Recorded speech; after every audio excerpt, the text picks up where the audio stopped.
They took our baby back. I have photographs to show you. We had her and we were very devastated. The heartbreak of an adoptive mother who finally had to make the ultimate sacrifice because the birth mother changed her mind. They made me feel like I was selling her. We had bonded with this baby. We had grown to love her. She didn't play it 100% straight with them. And it's Newborn baby. The birth mother, 36-year-old Debbie Kay, changed her mind and took her daughter back. The Tothpals say they were heartbroken and devastated after losing the child they grew to love as their own. They're suing to recoup adoption costs from Debbie Kay and her boyfriend, Phil Francis. Order, all rise. Quiet in the courtroom, please, all rise. Your Honor, this is case number 311 on the calendar in the matter of Tothpal versus Kay Francis. Parties have been sworn in, Judge. You may be seated. Mr. and Mrs. Tothpal, I've read your complaint, and I am most sympathetic because, as an old family court judge, this is not the first time that I've seen a failed adoption. According to your papers, you and your husband wished to adopt a child, and you were put in touch with the defendants, who, for reasons which I'm sure they will tell me, were prepared to relinquish the baby that the defendant was carrying to you, and you agreed to pay certain of her expenses for the last trimester of her pregnancy. So far, is that correct? That's correct. Is that correct? You did, in fact, make those payments. They were $1,500 a month to cover your expenses, medical bills, rent, whatever, during the course of the last trimester. And then the baby was born, a little girl, I believe, correct? Right. So you want to tell me what happened? Well, we had entered into an adoption plan, as you've said. She was born. We were present at the birth. I was present at the birth with my mother. I assisted in the birth. And in the delivery room? In the delivery room, yes. The next day, we came back to pick up the baby to take her home. We met with the social workers, and they agreed to sign a placement agreement, which they signed. We took the baby home, and we had her in our home for 7 weeks. We have 2 children of our own. We're very grateful that we have them. We feel very fortunate. How old are they? 9 and 7. We bonded with the baby for 7 weeks. Had you been trying to have a third child? No. 5 years ago, I had uterine cancer and a hysterectomy, so I'm no longer able to have any more children. But we wanted to open our home up again to another child. We had always wanted to have more children, and this was just something we wanted to do, and which is why we chose adoption. We originally got involved in a surrogate program, but just got discouraged due to the success rate, and also because I had a lot of chemotherapy, and we didn't know the effect of the medication on my body, so we decided to adopt instead. And anyway, we had her for 7 weeks, and then they took her back. They took our baby back. I have photographs to show you. We bonded with her, we had her, and we were very devastated. When did you know that there was difficulty? We didn't know until she was born August 11th. We didn't know until mid-September. What happened in mid-September? We had a call from our attorney handling the adoption that apparently Debbie had sent them a letter stating that she was interested in possibly getting the baby back, but didn't say in so many words that she wanted the baby back. Basically beat around the bush. And he told us about this letter. We have never seen a copy of the letter. That was mid-September, and on September 30th, the morning of September 30th, I needed to bring her back. How did that come about? Well, there was a lot of talk for the tail end of the last 2 weeks of September. Phone conversations I was having between the social worker who was handling our case, phone conversations between myself and the attorney. She never really came out and told anybody she wanted the baby back. She never called me until the end of September, the 29th of September, was when I received a personal call from the birth mother stating that she wanted her back. And she said to me that she would like to meet me at a location, and she was going to call the attorney's office and let them know, make them aware of the fact that this is what was going to be happening. I was completely devastated. I was breaking down on the telephone. This wasn't, I mean, we had bonded with this baby. We had grown to love her. Our children had grown to love her. It wasn't as if she changed her mind, you know, the day that she was born. This baby was becoming attached to us. She was developing a personality. We were bonding with her. There were some legal documents that had to be signed after the placement agreement, because that's what usually happens. Right. And that's what we call a surrender document. You're familiar with that? The only papers they told me that I needed to sign if I wanted to was to waive my rights for the 90 days. That's what I'm talking about. And you did not sign those. Right. Am I correct? Is this the waiver? You're talking about the waiver? I'm talking Yes. about the waiver. Right. No, I never signed those. But you were asked to sign the waiver. I was asked to sign those many times. Many times. Well, we'll get to that in a moment. She had also agreed to sign it in the hospital. Are you two married? No. Your Honor. But you live together? Right. Yes, Your Honor. How long have you been living together? 5 years. Yeah. We have a 4-year-old together. And how many other children do you have? We have 4 besides the baby. We have 5. And what made you decide that you thought it was in the child's best interest, since I assume that that was your motivation, to place this child for adoption? Neither one of us was working at the time, Your Honor. We were just having a really bad time, and we neither one had a job, and We just thought it We'd would have- be the best for the baby. because we couldn't provide really well for our own children and this one, and it was just very, you know, hard. It was It a was a very difficult hard decision. It wasn't something that was easy. It was heartbreaking. It was very hard. I'm sure it was. But you decided to do it. Right. Judge Judy continues in a moment. 2 days after the baby was born, we received a call from our attorney's office stating that they wanted $720 in lieu of an epidural so they could take their other children to Disneyland. Real cases, real people. Judge Judy. Heartbroken parents, Jennifer and Peter Tothpaul, are suing Debbie Kay, the birth mother of the baby they adopted. The Tothpauls say 7 weeks after they took the newborn home, Debbie and her boyfriend Phil changed their minds and demanded their child back. They're suing to recoup adoption costs. So let's get to the reason you changed your mind and when you did. There was just many reasons. There was many reasons because, well, one reason is because I wanted her. You know, it was devastating for me to give her up. You know, when your baby's born, you cry because you're happy. I cried because I was just I cried because I had to give her heartbroken. away. Right, and it was very hard.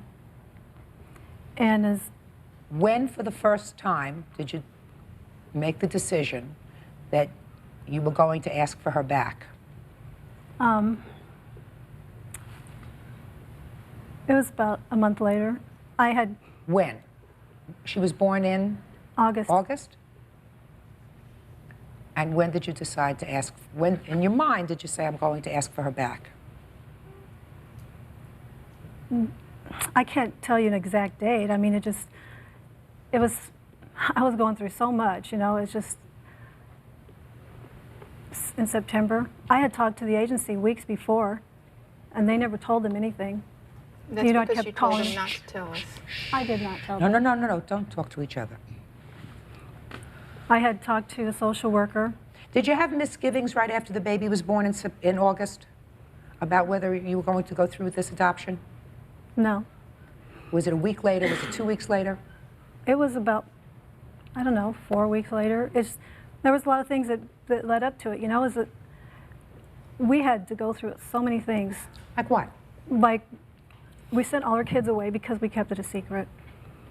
And that was very, very emotional because I kept hidden. I didn't tell very many people. And just different things. It was just really hard. And they had told us things that, like, he wasn't even present for the birth.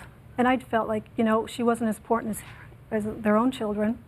That's not the reason, Debbie, that you changed your mind. No, that's not the only reason. It was just different things. Go I ahead. was just unsure about what was going on. And I felt, when I talked to everybody at the agencies and the lawyers and everything, they made me feel like I was, you know, less important, or I just felt less significant, you know. And It wasn't as important for them to send me the papers. They made me feel like I was selling her. And that wasn't my intentions at all. When for the first time were you asked to sign the waiver? In the hospital? Yes. And you decided not to sign the waiver in the hospital. Can you tell me why? He did. No, there was something that was said, like we were going to go out a couple weeks later for lunch or something and sign this paper, this waiver. You mean you weren't asked to sign the waiver in the hospital? Yeah, we were. Sure you were. Yeah, and we declined it then. Right. My question to you is, why did you say no, sir, in the hospital?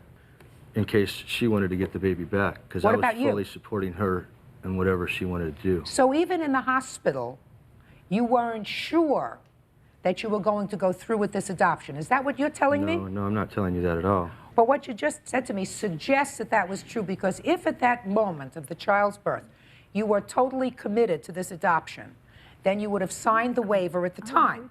Don't speak to him.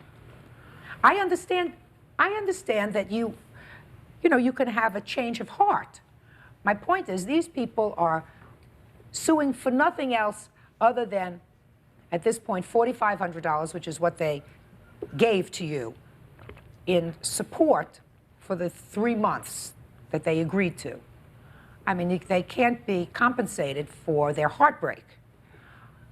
That doesn't necessarily make you the bad guys, because you're entitled to have a change of heart. That's what the law provides.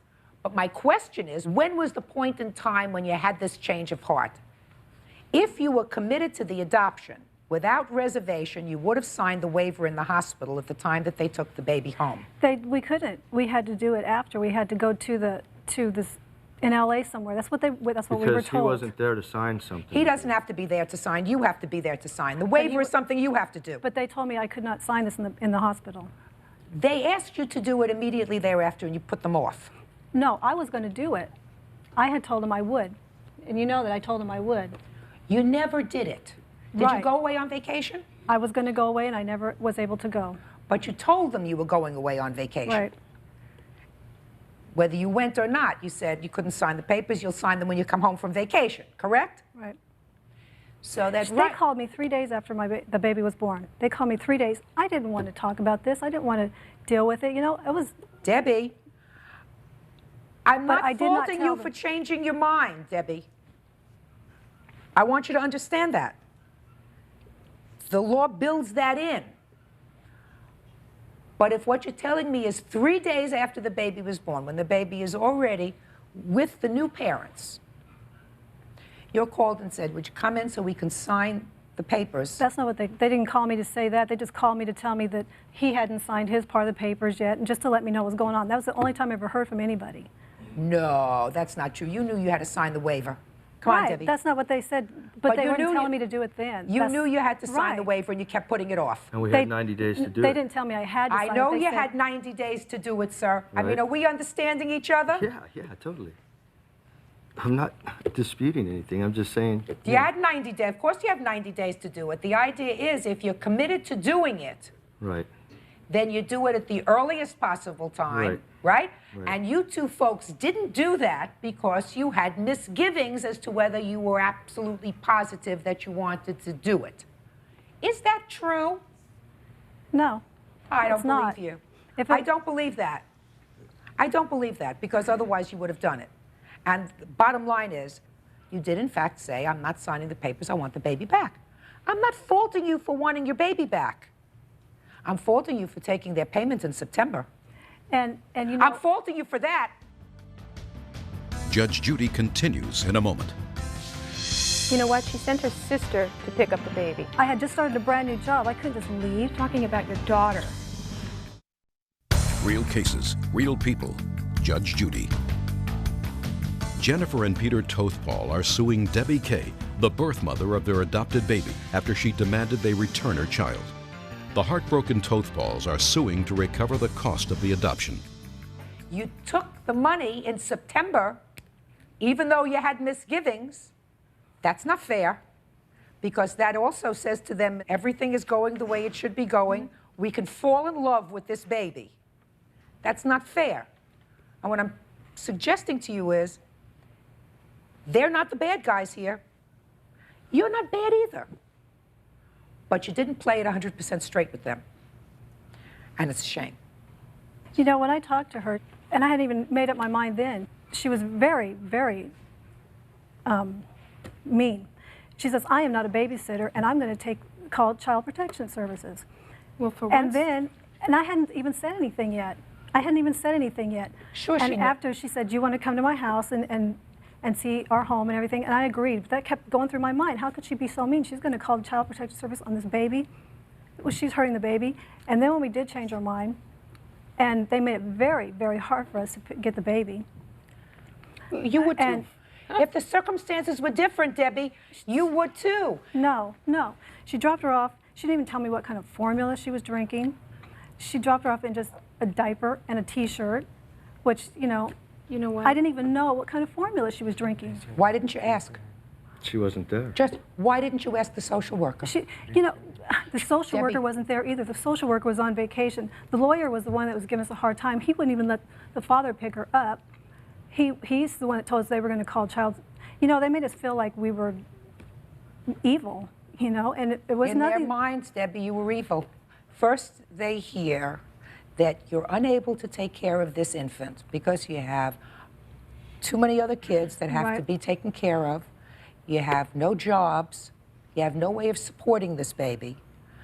And so that two people, the two of you, who look like two able-bodied people, had to accept $4,500, $1,500 a month to pay your rent and your food and whatever other expenses you had just to keep you for the last trimester of this baby's birth. And then, after 7 weeks, you say, well, now I want her back. Were you 7 both weeks of- working? Were you 7 both weeks. working at the time you got her back? I had just started working. Just started working. Just When you working got her around. back? So who was going to take care of the baby? I had a babysitter. You know what? She sent Come her on. sister to pick up the baby. That's right, because I just She started was at working. work. I had just started a brand new job. I couldn't just leave. Talking about your daughter. And we'd already agreed on this the night before. And she knew the whole situation. She doesn't know the whole situation, Debbie. You just No, I you told her just- that you my- just you're not being fair. You can't say that these folks did anything wrong. I didn't say they were doing anything wrong. Okay. Can I mention something else? Sure. In lieu of receiving an epidural in the hospital, they wanted money in exchange for that. But I didn't come up with that. Don't speak. They wanted money in exchange for that. That didn't come from us. We wouldn't make such a suggestion. I told her I wanted her to be comfortable, and we would talk about that after the fact. 2 days after the baby was born, we received a call from our attorney's office stating that they wanted $720 in lieu of an epidural so they could take their other children to Disneyland in San Diego. Judge Judy continues in a moment. I know you're heartbroken. Fortunately for you, you can be heartbroken and look at your two kids when you go home. Right. You know that. I'm very sure- grateful for my children. I'm I'm very sure you- fortunate. I'm sure you know other people who have been through the adoption process and the adoptions have failed that don't have the two gifts that you do at home That's to go home right. and look at. It doesn't make it any easier. Tough lesson, but you understand how hurt they are. All right, the issue is not a difficult one, especially since I believe that you understand it is your moral responsibility to return this money. You had an agreement with the plaintiffs that that they would, in fact, take care of you for 3 months of your pregnancy, and you would allow them to adopt your baby. You did not allow them to adopt your baby, and therefore, they're entitled to their money back. So judgment in this case is for the plaintiff in the amount of $4,500. That's all. Parties are excused. You may step out. Judge Judy continues in a moment. And on the next Judge Judy, Once you have it, you know, it's different, and then it just keeps stewing. You keep thinking about it over and over and over, day after day after day. At least I did. The way we feel or whatever went down today is really petty to the way we would have felt every day if we didn't get our kid back. I was devastated that morning. You have no idea how devastated I was that morning. I'm sure I it barely was made it hard to that office, barely. I was hysterical in that car driving her there. It's very heartbreaking to think that you've got to go 90 days and wait till day 90 or day 89, and then all of a sudden a decision has been made, and you need to give this baby back. We had bonded with this baby, and it was very devastating. We loved her dearly.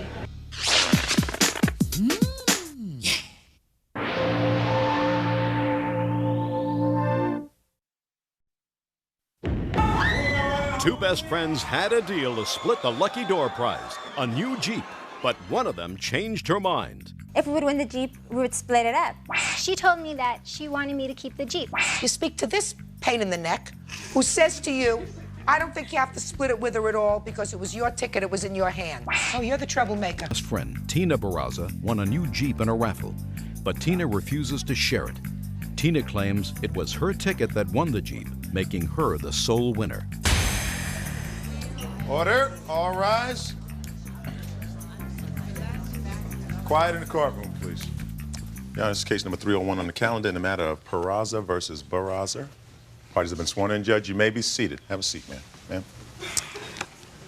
You two gals are real good friends. You went to some sort of an event, which you're going to tell me about. One of the things that happened at that event was that there was a door prize of a brand new Jeep automobile. Right? Correct. Yes. She won, you think that you should get half. Right? No. Not exactly. Well, I think we both won. you think you both won, and she claimed the prize. Yeah, she ended up going behind the back and claiming the prize. All right, let's start from the beginning. What kind of an event was this? It was just an event from a radio station and Taco Bell. It was just a concert. Slowly. It was just a concert. It was just a concert where these rappers are going to be there or something like that. You, according to your complaint, got the concert tickets and asked her if she wanted to go. No. She got the concert tickets. She got the tickets. Yeah, and she asked me if I wanted to go. Okay. And I agreed, and we went, and at the door, they asked us if we wanted to gamble, and we said yes, and they gave us $500 fake dollars each. Did you have to pay for that? No. They just asked us at the front, if you wanted to gamble, you got $500. If you didn't, well, you didn't gamble. So it was like Monopoly money. Yeah, I guess, yeah. Okay. And after that, she asked me, I mean, I was there with her the whole time, but then she asked me if she could gamble my money, and I said, sure, go ahead, you know, and she's like... You weren't gambling? No, I was just standing right there, just helping her out. That was about it. She gambled, she got all my money, she gambled it away, and we ended up getting chips for, just chips, regular chips of what you gamble with, and when you were gambling, so we had to trade those in for tickets. And after that, some guys just came up to us and told us that, oh, they were leaving, they were in a rush, so they came over and they gave us their tickets. They said, here, girls, good luck, and if you guys win, give us a call. So now you had these whole bunch of tickets, and you threw them in a pot. We just, yeah. That Who was, held on to the stubs? I did. You did? Yes. Okay. yes, it was, she had it in my backpack, so she put it in the backpack. We had a backpack, it was only one, so she put them in there. And you had a whole bunch of them. How many did you have? There was probably 50 or probably more. I wouldn't know. We didn't count them. And we just threw them inside the backpack, and it was time for them to call out the tickets. The time came, so we went down there, and they started calling out tickets. We won other prizes. Prior to that, we won something else, and it was time to call out. What else did you win? We won a jacket and a backpack, and What'd you do with that? one of us kept the backpack, and the other one kept the jacket. Is that right? Yes. Go ahead. So I guess the time came to win the thing, and we just got the tickets, and she's like, here, you take half, because there was so many of them. We just split them up. She said, you take half, I'll take the other half. And to look yeah, at the numbers as they were calling the numbers. Yeah, so then after that, they called the number. That was about it. They called And it. you had the ticket. You were holding that ticket. Yeah, she was holding the ticket. Okay. Now let me ask you this question. I'll ask you this question. There came a time when you did split up these tickets, right? She held half and you held half. Tell me about that moment. As I recall, we just split them up. Not just we split them evenly. up. They're in your hands. Okay, I split them up evenly. Split them up evenly. Yes, I just gave her half, and we both looked at them. Okay. Am I correct that your reason that that was done was because it's too difficult to look at all the numbers as they're calling out the numbers, like in a bingo or something, Yes. so that each one of you was looking through half, Correct. right? And your ticket won.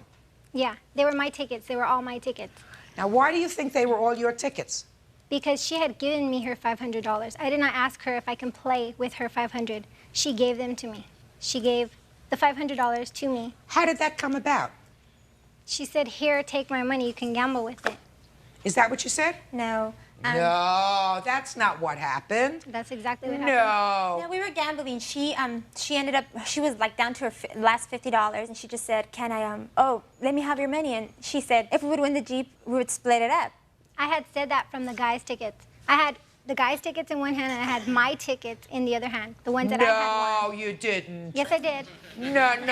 No, you didn't. All the tickets were together in your backpack at one point. Oh, I Yes, think that they at probably one point- were. at All one the point we put tickets them were all together together. in your backpack. At one point, I had put them all together, yes. So at that point, they were all mixed together. Yes. Yours and the guys. Yes. Right. So there really is no way of knowing whether it was your ticket that won or the guy's ticket that won. Exactly. Well, now at least we got that straight. So it's not in one hand and then the other hand.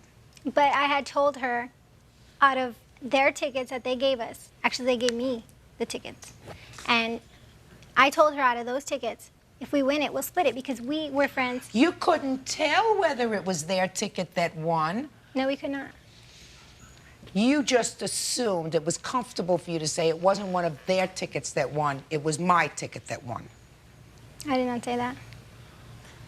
You had no way of knowing whether it was your ticket that won or one of the guys' tickets that won. Mm-hmm. Right? Exactly. Mike, Tila. Hello? Judge Judy continues in a moment.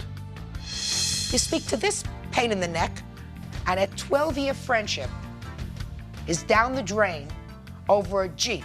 And later today, He had stolen my daughter's clothes before. I also have sex letters where he signed up for sex calls. And I have pictures to prove what kind of person he is. real cases, real people. Judge Judy. 19-year-old Myra Barraza is suing her former best friend Tina Barraza after they won a new Jeep in a raffle.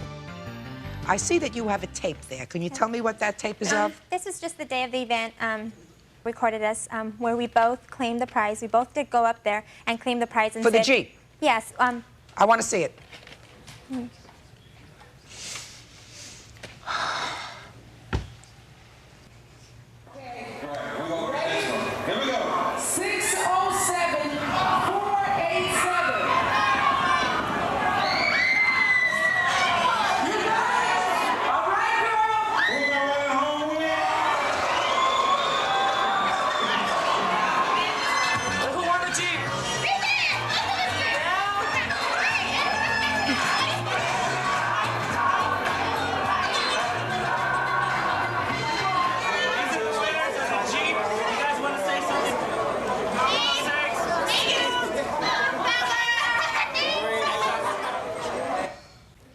Well, that certainly looks as if, at least at that moment, there was a mutuality that each of you won that prize. So what happened? I was willing to split with her. So? And that's what we were going to do until about a month later. She had called me up, and she had said that she wanted to give it to me. She said, go ahead and have it, in other words. Where was it? I hadn't got it yet. Did you do that? No, I called her up. There was all this stuff was going on with the Jeep. We didn't know what we were going to do. It was a big old thing about it. We didn't know how we were going to split it up, who was going to pay for tax and license and everything. And we were going to get the confirmation letter. And I called her up and I told her, yes, you could stay with the Jeep. But she had said if she stood with the Jeep, she was going to give me an $8,000 loan. That's how much the car was worth, $16,000. I did not state that. And I told her, okay. She said she was going to tell her dad, sell her other car that she had just bought, sell it back, and instead of paying $15,000, she'll just tell her dad to get an $8,000 loan and pay me for it. And I said, okay. We agreed. I never thought anything. I just said, okay. We didn't. It was just a verbal thing. But I did tell her, okay, you could keep the Jeep, and that sounds reasonable because you can't split up the Jeep. Yeah, and I just said, okay. And I said, you could pay my $8,000, or else we're just going to sell the Jeep, and we're both going to get our half. She's not. No, she did not say that on the phone. She told me that she wanted me to keep the Jeep. That's what she told me. What? Of course, that's what she said to you. Yeah, but she did not specify that she wanted me to give her $8,000. Well, why would she make you a gift of $8,000? If the Jeep is worth $16,000, why in the world do you think, madam, that she would make you a gift of $8,000, which is half of the Jeep. Why? I don't understand what you're saying. Well, let's go slowly. What word didn't you understand? Why do you think? Why do you think that she would make you a present of $8,000? She did not say anything about $8,000. I did not hear anything about $8,000 on that telephone call. At that time, I was like happy. I was happy that she given it to me, and I figured that. What are you doing standing up here? I want to step in for the spot where she called her. She told me through everything that happened. She called me every time they had a conversation. She was asking me, what should I do? What should I do? What do I do about the Jeep? Do I split it in half? Should I sell it? What? I told her, you know what? You won the tickets to that concert. It's your Jeep. You were holding the ticket at the time she won it. Oh, you're the troublemaker. Sit down. Sit down. As I was saying, I figured the reason why she said that on the telephone is because she knew that she did not have any part in the ticket winning. Oh, please, madam. I want to tell you something. I think that your conduct was really outrageous to bring it to this point. First of all, the two of you have been friends. There isn't a question in my mind. What? 9 years. 12 years. There isn't a question in my mind, after looking at that tape, that at the time that that Jeep was won, the two of you, both of you, I saw her signing papers. We didn't sign any Just paper. a second. It was just a back of a flyer. We put down both our names and addresses. Right. It was the back of a flyer. You both put down your names and addresses as the winners. Right? Yes. That's what it looked like to me on there. Mm-hmm. And then sometime you speak to this pain in the neck who says to you, I don't think you have to split it with her at all because it was your ticket, it was in your hand. And a 12-year friendship is down the drain over a Jeep because there is no logical reason that I can think of, except if you're drinking too much, to think that this lady would call you up and say, I just want to give it to you because you're a very nice person. I care about you. No. Please. Judge Judy continues in a moment. And later today, That's called the Soddy principle, S-O-D-D-I. Some other dude did it. real cases, real people. Judge Judy. Myra Peraza and her former best friend, Tina Peraza, won a new Jeep in a raffle. But Myra says Tina is refusing to share. Listen to me. Bottom line is, the maximum jurisdiction in this court is $5,000. I know. You understand that? Yeah, I know. Right? Now, she claimed this prize. I assume you went and claimed the prize. Mm-hmm. Correct? Correct. She told me to do what's right, and that's what I thought was right. Yeah, she just went off this one day. I'd spoken to her the weekend before she did this. I'd spoken to her the whole week when she went off to the radio station and had a cashier's check with her parents. And she did this on Friday. I spoke to her Friday and Saturday. She told me nothing. I told her, what's going on? She said, nothing. I haven't spoken to them. I haven't heard of anything. Miss Peraza, your friendship's over. I know that.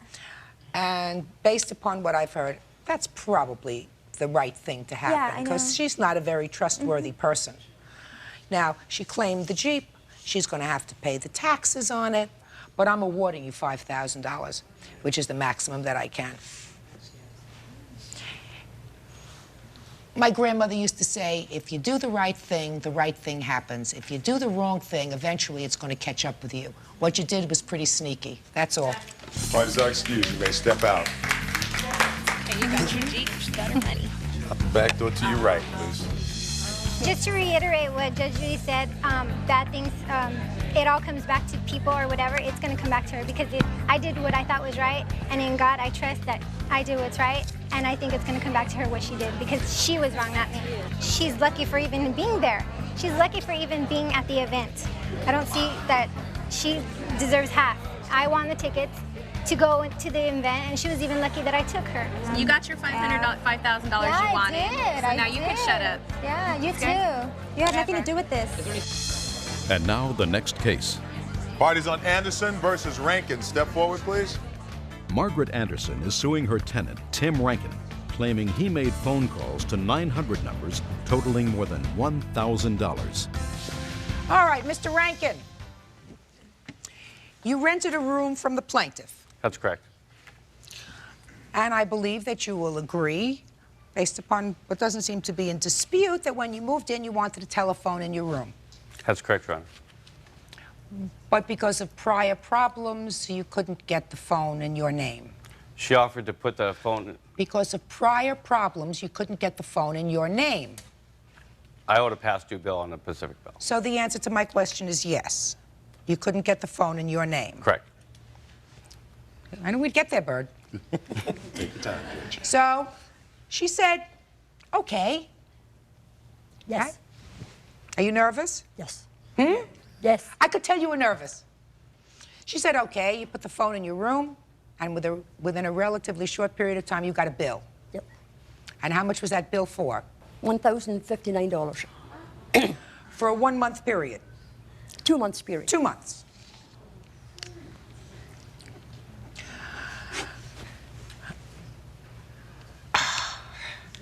And you say I didn't do it. I didn't do it, Your Honor. Is the phone in your room? Yes, it is. You think she did it? I doubt it. Look at this lady. Look, I just want you to look at her. You think she went into your room and made the calls? I doubt it. Somebody's got to pay the bill. That's right. Now, you want to try to explain to me in 100 words or less why it shouldn't be you? In 100 words or less, I don't know if I can do it in 100 words or less, but I believe that the other tenant that was living there made those phone calls. So? And there's a reason behind why I think he made those phone calls. I'll hear you. Okay, well, the former tenant and her had a limousine business. She put up $27,000 for a limousine. Somehow I was drawn into the middle of that. Their business relationship didn't work out from the get-go. They were screaming and yelling every night there. And because I didn't take his side in the limousine business, he started to have an attitude against me. Eventually, I had to throw him in jail for assault on me at the lady's house. The following day, her and I went down and put restraining orders on him. At that point, I believe he went into my room. He wanted me out of that house no matter what. No matter what the cost, so he could work on her by himself. I believe that he went into my room and made a bunch of phone calls, information phone calls. I'm not sure what exactly they were. Psychic, maybe. I don't know what kind of phone calls they were. Psychic hotline calls? Is that what they were? 900. Sex calls. Sex calls. Sex calls. Okay. Okay. So that's your defense. You know, we used to call that, when I was sitting judge in Manhattan, somebody once told me that that's called the Soddy principle, S-O-D-D-I. Some other dude done it. Did it. Did you ever hear that? Judge Judy continues in a moment. Mr. Rankin, let's keep this simple, sir. Somebody's got to pay this bill. The phone is in your room. If the phone had been in your room and been in your name, you would have had to have paid the phone bill. And then if you felt that somebody in an unauthorized fashion used your phone, you would go and sue them, right? That's correct. But you don't say to the telephone company, listen, Ma Belle, I didn't make the phone calls from my phone. Somebody else did it. You pay the bill, and then you pursue whatever other remedies you have. You are responsible to safeguard the phone in your room. Not her. She was doing you a favor. Why should she be out $1,059? Is there any reason? No, there's not a reason Good. she should be out. Judgment in the case is for the plaintiff in the amount of $1,059. Parties are excused. You may step out. Out the back door to your right, please. Judge Judy continues in a moment. And on the next Judge Judy. Everybody's not like Tim. There is nice people out there. I went ballistic. Yeah, I was very, very surprised, shocked, mad, angry, really, really upset.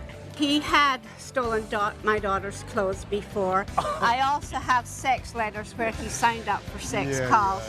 And I have pictures to prove what kind of person he is. I was used and abused.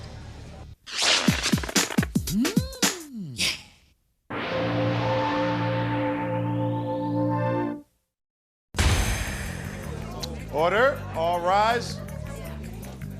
Quiet in the courtroom, please. All rise. Your Honor, this is case number 300 on the calendar in the matter of Levitt versus Felix. Parties have been sworn in. Judge, you may be seated. Have a seat, ma'am.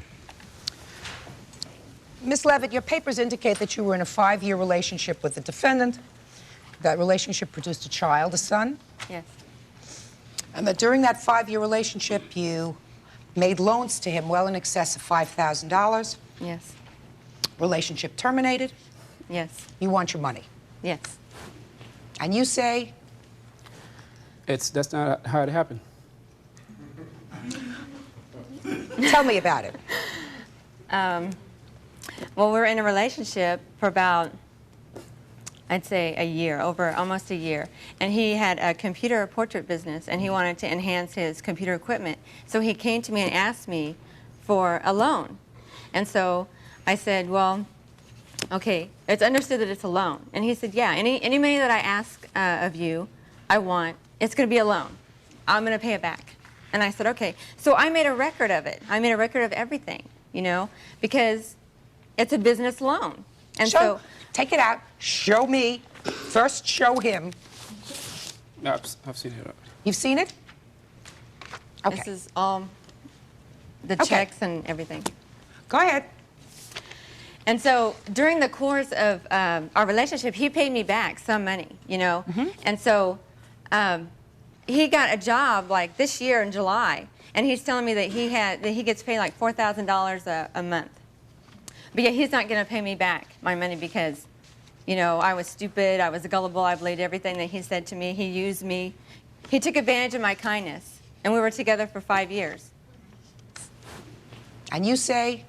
We met maybe back in 91 or 92, you know. She came in to get insurance for me, and she's been calling me ever since. And then a week later, I decided to go out with her. And after a couple of months, it just didn't work out. Okay, I said, look, it's not going to work out. You know, you just fresh off a relationship, you're insecure, you low self-esteem and everything, you know. Just, I don't want to go out with you, okay? And she started crying, okay? She's like, she grabbed my legs. And she's like, please don't leave me. I don't want to be alone. I don't want this, I don't want that, okay? I said, I'll stay with you, but nothing's going to come out of it, okay? It was just strictly sexual. You know, we'll go out. She even called me her booty call. She called me when she wants to have sex. That's not true, Your Honor. Hey, that's how it was, you know? I mean, I'd go out, do my own thing, you know, go out with whoever I wanted, okay, if I don't have anything better to do. How chivalrous of you. Well, I mean, that's what I pointed out. It's even on paper. You know, it's like, take it or leave it, okay? I'm not going to have a relationship with you. Okay? All of that is, listen, that's a boy-girl thing. If she wants to accept a relationship under those conditions, that's fine. That's what she accepted. We're talking here about. I'm getting to that. I am getting to that. But loans, in the meantime... Loans, your insurance, all these checks with your signature on the back of endorsements. So, car payment. I never asked her to pay anything for me, okay? But just a second. Did you take it? Yeah, she volunteered. Why not? You know? That's like she thought she had to do that, okay? In order to keep me from leaving her. It's either pay stuff for me or send me dirty pictures, half-naked pictures, just Put them everything. away. I don't want to see them. You don't want to see? I've got them here. Anybody else? No, just a second. Anybody else want to see it? Is that what you just said? Did you just say anybody else want to see it? Well, the whole thing was a joke to me, you know? It's like things were not working out from day one, and she's like... So why didn't you just say goodbye? I have. You're a big guy.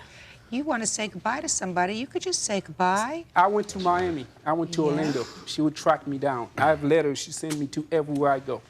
Well, so you understood Mr. Felix, right? That according to you, Miss Levitt was infatuated with you. Yes. And you felt that she was, according to you, insecure. Is that right, sir? She still is. A dependent personality.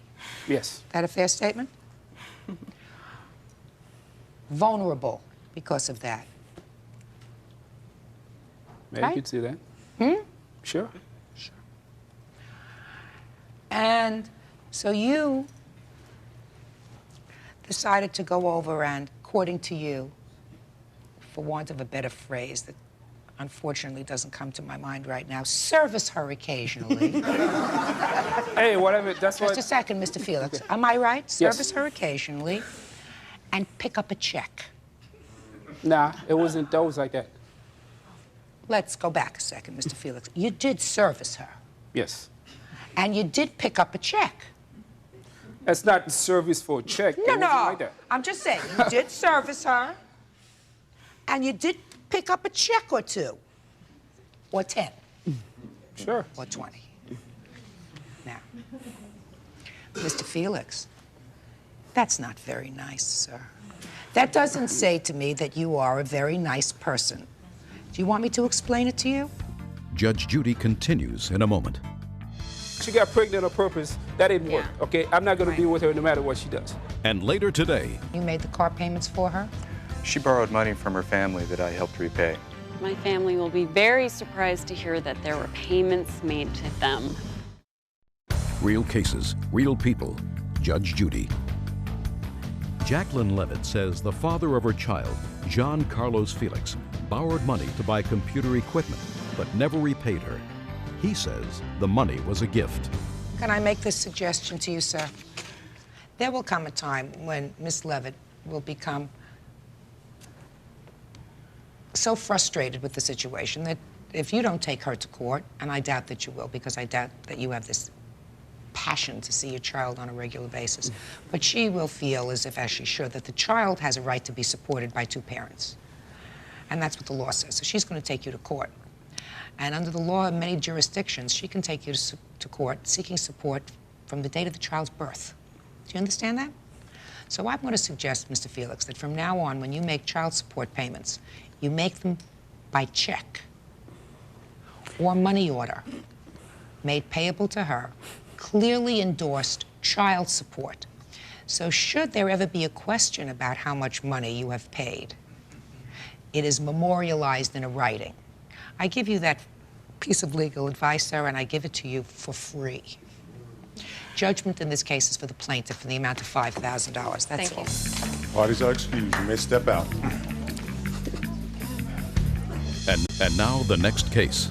Parties on Sherritt versus Liebenson. Step forward, please. 29-year-old Jill Sherratt says her ex-boyfriend, Brad Liebenson, agreed to make the payments on a Sea-Doo watercraft. Jill decided to sue after Brad missed several payments. You were dating. He wanted a watercraft. Yes. Something that you ride on the water. Exactly. Very California. Yes, it is. But he had no credit. So you got the watercraft, she got the bill, and then you broke up, leaving you with the bill and him with the watercraft. Not quite true. You don't have the watercraft? Yes, I do. You have the bill? I did. Did you pay for it? Up to a certain point, that's correct. How much? $1,000. And how much was the watercraft? Approximately $4,000. That leaves $3,000. That's correct. Well, explain to me why you don't owe her the watercraft or the $3,000. Well, in the statement that I did give, we had come upon an agreement to where after I paid for her to stay with me during the period of our relationship and the money that I spent, that the balance of the watercraft was to be left in me as repayment. When did you come up with this idea? During one of our last meetings, before she actually moved out. You had this conversation with her that you remember vividly as you stand here before me today. Yes. How long did you live together? 4 years. He says that you came up with this agreement with regard to the watercraft, that You lived with him. I assume he's going to tell me that he paid all the bills. Is that right? That's correct. And that therefore you had an understanding that he would pay for the first $1,000 of the watercraft. Does any of that sound familiar to you? There was never any conversation like that at all. The only conversation in regards to the jet ski was that I was going to pay for it and he would make the monthly payments on it until it was paid off or until he could come up with the lump sum to pay it off. There was never any trade for this, trade for that. That was never discussed. That wasn't part of the agreement at all. Mr. Liebenson, when you were together, tell me what kind of expenses you took care of, sir. Rent, utilities, car payment, things like that.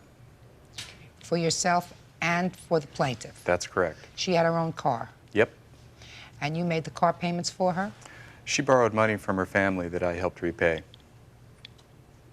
Explain that to me. She didn't have money for a car when she moved out here. She borrowed money from her family. I repaid most of that money. How much money? Approximately $3,000. Can you show me how you repaid that money? I made payments to them. How? By check and by giving money to Jill. Well, let me see some checks. I don't have them here. I wasn't able to obtain them. My bank keeps all that on microfilm. They keep it on microfilm, but you can get copies of that, sir. They weren't able to get them to me. Does any of that sound familiar? No, my family will be very surprised to hear that there were payments made to them for repayment of a car, which I paid every dime of. Assuming, Mr. Liebenson, that I do not believe you, let's start with that premise, sir. Your answer, sir, says for the first year and a half that you were together, you paid for rent, bills, car repairs, and food. There isn't anything here about repaying a loan to her parents. Maybe Nothing. I omitted that when writing my statement. Well, the statement is 2 pages long, sir.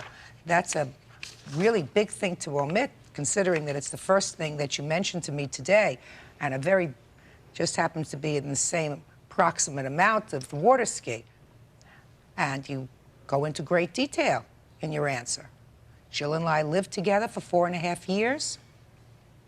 During the last 6 to 8 months, I decided to purchase a personal watercraft. That's correct. Not the two of you. I decided. Although you say, due to my credit standing at that particular time, I was denied the loan. Jill offered to use her credit to obtain the loan. And then you say, after the separation, I discussed the fact that I had supported her during the first year or so, and we should offset that. So you go into great detail. Nothing about this loan that you paid, that you couldn't get from microfilm from your bank. Judge Judy is ready to rule. You know, you gotta remember what you write down, Mr. Barth. Gotcha. Always comes back to bite you in the behind. The girlfriend says she loaned him money for a truck. The boyfriend says he paid her back. He won me over too, and No, don't add to. He didn't win me over, Miss Daly. My grandmother used to say, beauty fades, dumb is forever. But first, Why did you fix her car? I says, why didn't you call me? I told Nikki, why didn't you call me? I'm your parent. It's up to me to decide what's gonna happen. You can't get along on your good looks forever, madam. You know? After a while, the looks... Have a seat, please. Mr. Johnson, according to your complaint, sir, you and the defendant were dating briefly. She had an accident in the car she was driving. Is the car your car? it was my parents' car. What kind of car was it? It was a Mazda 66. New? No, it was an 83. You got into an accident with the car. According to you, Mr. Johnson, the defendant came to you and she was very upset. Yep, scared of her dad's reaction, didn't know what she'd do. And I said, I know someone who can fix her car. Brought it over there and got it fixed. And while she said that she didn't have the money, I said, I could let you borrow the money. She said, sure, that'd be great. But at first she denied it. She's like, no, don't do that for me. Please don't do that. I was like, all right, well, just if you need the money, and when you start your job, you can start paying me back. She's like, all right, because she was scared of what her dad was going to do. Got her car fixed. 2 days later after that, she split on me in so many words, like our relationship ended. And for about 1.5 years, I tried getting in contact with her maybe like 10 times in a total of 1.5 years, and I never got a response back to her. Mr. Johnson, let's go back a little bit because you sort of fluffed over this oral contract that you had with her that you're suing on, sir. Mm-hmm. She came to your house and she said she was very upset. Well, she was crying and stuff. She didn't So know what she far, was he's going to do. correct. She did not know what she was going to do. So far, he's correct. She's correct to the point where he just said that he said he'd lend me the money, and he never said that. He told me that he had a friend that owed him favors and that he would get it fixed. And I said... Yeah, for cheaper. Just no, you never don't said interrupt. that. Go ahead. And so I was like, I was really scared. I was in shock. I just got in an accident. And I said, no, because I don't have money to get it fixed. I'm just going to have to tell my dad. And then he didn't want me to get in trouble. So he said, no, we'll get it fixed. So we took it to the shop, got it fixed. When you took it to the shop, was there any discussion about $600? Not until he was going to get it fixed, and then the guy said it'll be $600. So there was discussion about $600. Yes. So. And then Dino, I looked at Dino, and he said, no, they're going to take care of it. Because he said the guy owed him a lot of favors. That's not true. But then I did not, it didn't hit me until we were on our way home, and I asked him who's going to pay for it. And he said, I will. And I said, no, I don't want you to pay for it. Take it out of the shop. And he didn't. And so you said to him, take it out of the shop? Yeah, I asked him to call them. And he said what? He said, no, don't worry about it. They'll take care of it. So you didn't say to him, take me right back to the shop and let's get it out of the shop? I asked him to. I said, But he take didn't. me over there or call them. And he didn't. But then there came a time when you went back and picked up this car. Mm-hmm. Is that right? Yes. A fixed car? Yes. Did you pay for the car, sir? Yes, I did. $600. She was there. Let me see proof of that.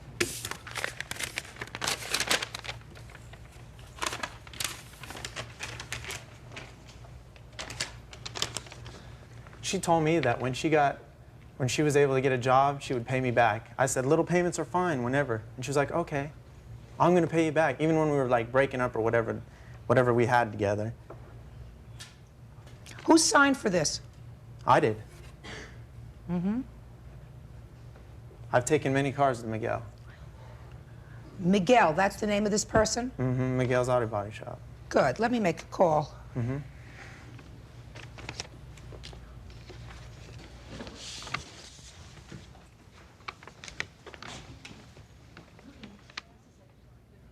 Is this Miguel? Miguel, this is Judge Judy Sheindlin. Do you know who I am?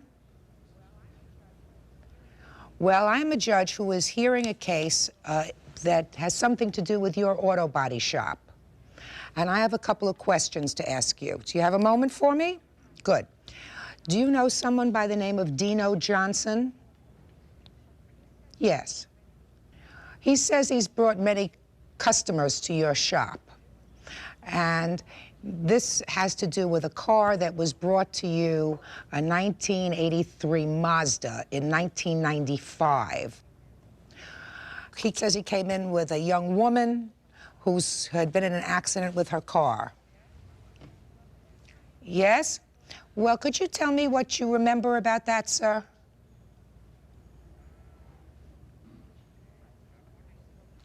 Right, so 2 or 3 weeks ago he came in and he asked you for a bill. Right, because I'm looking at this bill and it doesn't look as if it's a couple of years old. It looks like it's a relatively new bill.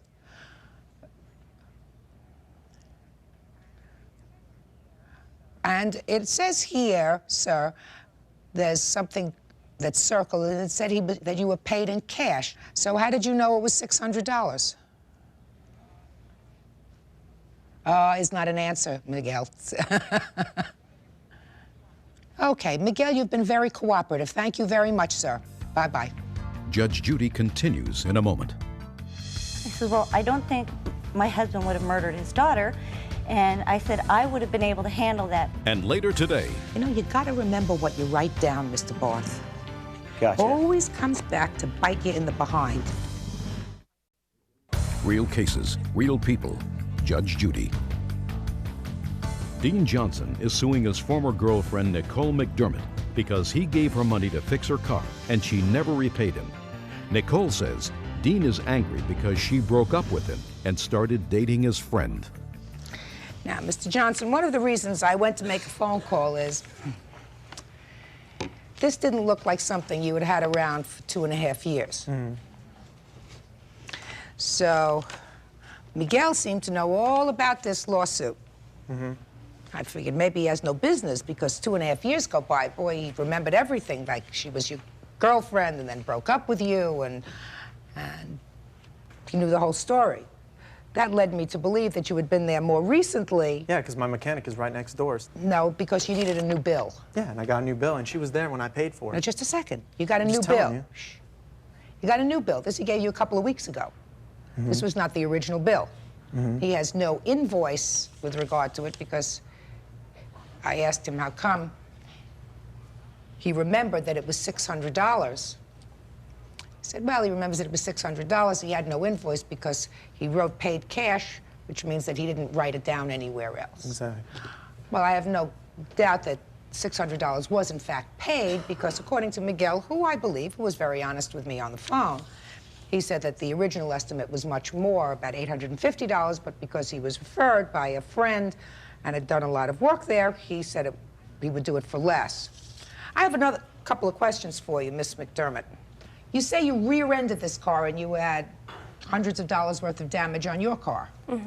What happened to the other car? The other car, it was a Ford Explorer. There was only a small scratch, and it was a rental car, so they didn't care. So he didn't care? No, so nothing happened to it. Did you ultimately tell your father about this? Yes, I did. When? I told him approximately, he found out, and then I told him about 2 months after it happened. Are you working? Yes. You have to pay for this. It's reasonable, right? He was being a nice guy. See, he told me I didn't have to worry about paying him back. And he even told my mother that on the telephone, that I don't have to worry about it. And she asked him, what happens if she breaks up with you? And she, and oh, he well, let said, me, just don't tell me, let her tell me. You're her mother. Yes. Your I last learned name about is? it, McDermott. Yes. I learned about the accident approximately 2 days after the accident. The car was already in the shop. It was almost repaired, and they were ready to pick it up. I had spoke to Dino about it. I said, Dino, we don't have the money to pay you for the car.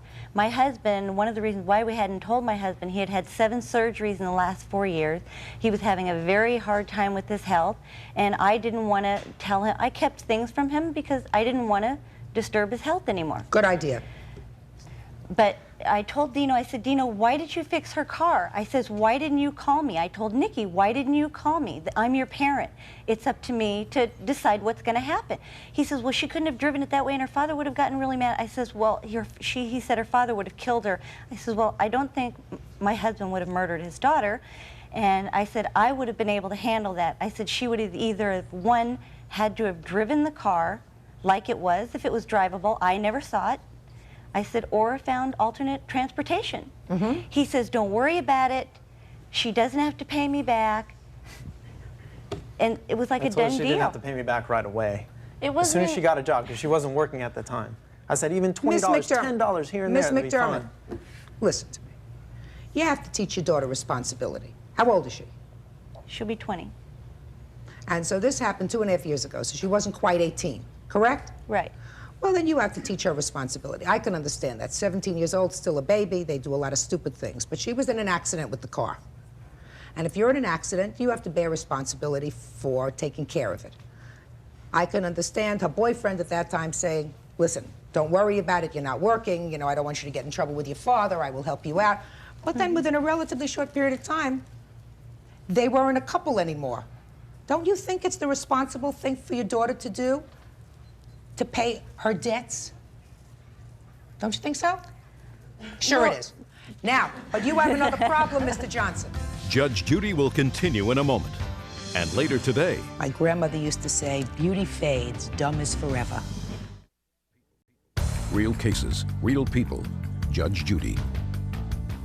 Dean Johnson says his former girlfriend, Nicole McDermott, borrowed money to fix her car and never paid him back. Nicole claims the money was a gift. You have another problem, Mr. Johnson. How old are you, sir? 21. So you were over 18 when you made this arrangement with Miss McDermott, Yes. and she was under 18. Mm-hmm. Is that right? I believe so. I wasn't exactly sure of her age. How old were you? I think she just turned 18. I just turned 18. You did just turn 18. Are you lucky? Because if she were under 18, she couldn't make a contract with you, even a verbal one. You understand that? I do now. She can't be bound by it. She can't be sued on it. But if she were it was over 18, then she has reached her majority. Ms. McDermott, you have to take care of your bills. You drive a car, there are expenses. You have an accident, you have to pay for them. That's why I didn't want him to fix my car. But he fixed it, madam. And you're over 18, and you were sitting in the car, and nobody said you had to leave the car there. It was drivable. You could have said, forget it. I don't have the money. I'm going to deal with my father. You didn't do that. Don't take advantage of a situation. How much after this did you two break up? It was about a week. About a week? Maybe even less than that. That's a very expensive week. He didn't even want the money back. All right. Until... Miss McDermott, you can't get along on your good looks forever, madam. You know? After a while, the looks go. And you have other things that you have to rely on, and that is your good name and integrity and responsibility and all those good things. Now, if you two had ended up an item, you got married and whatever, if he came to me 20 years later and said to me, she owes me $600 for the car, I would have shown him the door. But he did this because he cared for you. So, you're supposed to do the right thing. And the right thing is to pay him back his money. Judgment for the plaintiff in the amount of $600. Parties are excused. You may step out.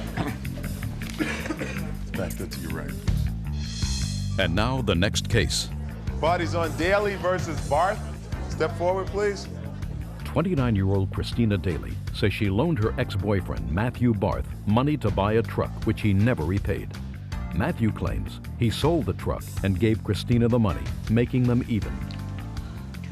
A long time ago, Yes. he was your boyfriend. Yes, ma'am. And these papers say that while he was your boyfriend, he needed a truck, Yes. but he had no money. That's correct. So he asked you for the money, and you gave him how much? I wrote him a check for $4,000. And you don't seem to deny that, sir. No, the only part that I would deny is that she offered me the money, but... That's not correct. Just a second. No, let's not fight back and forth. $4,000 was the amount. Yes. Mm-hmm. And this happened about 4 years ago. Is that right? I wrote the check on July 19th of 1993. Okay. And then your relationship was over. Yes. That was in 94. But you had the truck. Yes, I did. And you have, and you've never, according to her, you've never paid her back the $4,000. That's correct. Now, Mr. Barth, I read your answer very carefully, sir. And you seem to have a whole menu of defenses to this action. Yes. A whole menu. So let me see if I've got them all. Because, you know, I'm getting old, so I may forget one or two. First, you say it was a gift and not a loan because she offered you the money. Correct? Correct. Then you say, I think I paid her back. I did pay her back a portion of the money. Then you say the statute of limitations ran. That is a defense, Your Honor. Your second defense belies the first defense, because if you say you paid her back the money, or at least a portion of it, that would suggest to me that you acknowledge that there was, in fact, a loan. Yes. So we want to take that first defense that it was a gift and sort of shove it, right? Okay, well, gift and then offering the money, but under terms, I would probably believe that I would have to pay her back the money. So as a gift is something you don't pay back. Did you understand that? So I guess. Let's do this again very slowly, Mr. Barth. Why don't you try again with me in English? Okay, it was a loan, and I accepted the loan. Perfect. Thank you. Now, $4,000. And you say you paid her back. Yes. Tell me about it. Well, at the termination of the relationship, yes, I had to sell the truck. Why is that? Because in order for me to get any kind of ground to pay her back, I have to come up with some money to pay her back. Yeah. So I sold the truck. And I paid her back what I received for the truck. That's not correct, Your Honor. Just a second. So you say that when you broke up, in order to be able to pay her back for this loan, which you felt obligated to do, you sold the truck and gave her back the money. Yes. How much did you give her back? $2,500. And that was the reason. Is that correct? Yes. Uh-huh. You know, you got to remember what you write down, Mr. Barth. Gotcha. Always comes back to bite you in the behind. All right? I sold the truck shortly thereafter. The intent was to dissolve anything that would link us together. Mm-hmm. That smacks more of an emotional reason for selling this truck than an obligation. So, let us assume for the moment, sir, let us assume for the moment that I believed you, which I don't. Unless you have proof, of course, of the check that you gave her. No. Oh, of course not. Don't. What happened to the other $1,500? $1,500, the truck wasn't worth what it was originally worth. So Well, that's since when did she become a partner in your misfortune? You bought the truck for $4,000. If you acknowledge that you made a loan, $4,000, and you sold it for $2,500, she didn't become a partner in your loss.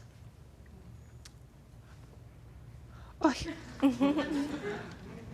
Now, did you ask him for this money? Yes, I did. On several occasions, I've asked him for the money. And how he would respond to me was, I would love to pay you the money back, but I do not have the money. And I believed Matt because we were together for 2.5 years and Matt never had any money. And so I believed him when he told me that, and I trusted him when he told me. But he's got a great smile. He's very charming. Yes, he won me over too. And No, don't add two. He didn't win me over, Miss Daly. Miss Daly, didn't win me over, madam. Okay, well, you're smarter than I. Judge Judy is ready to rule.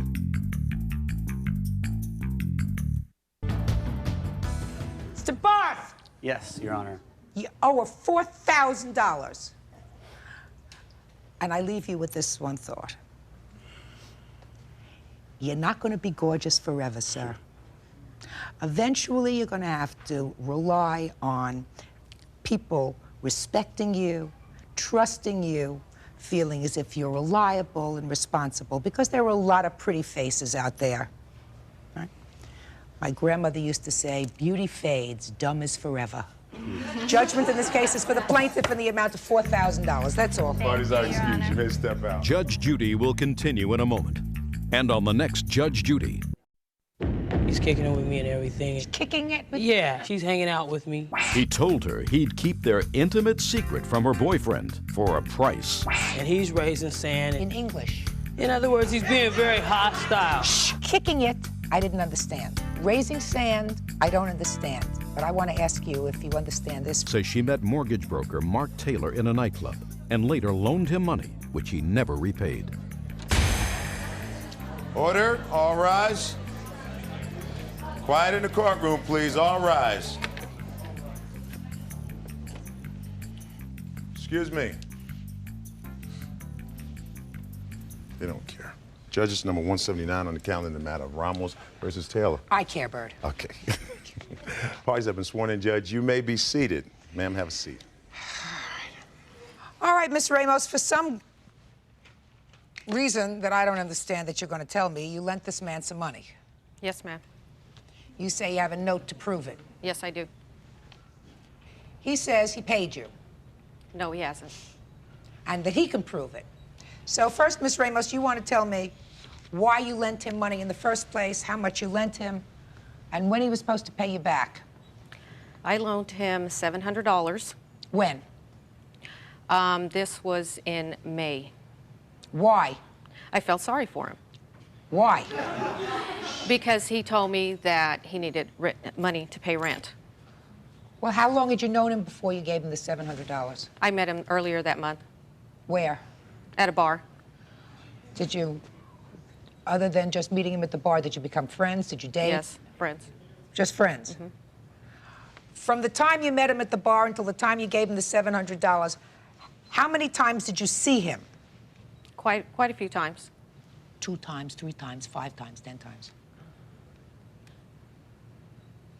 Probably about 10 times. Where did you see him? I'm trying to figure out why you would lend him $700. Where did I see him? Yeah. I would call him, and then we made arrangements to for my mortgage loan.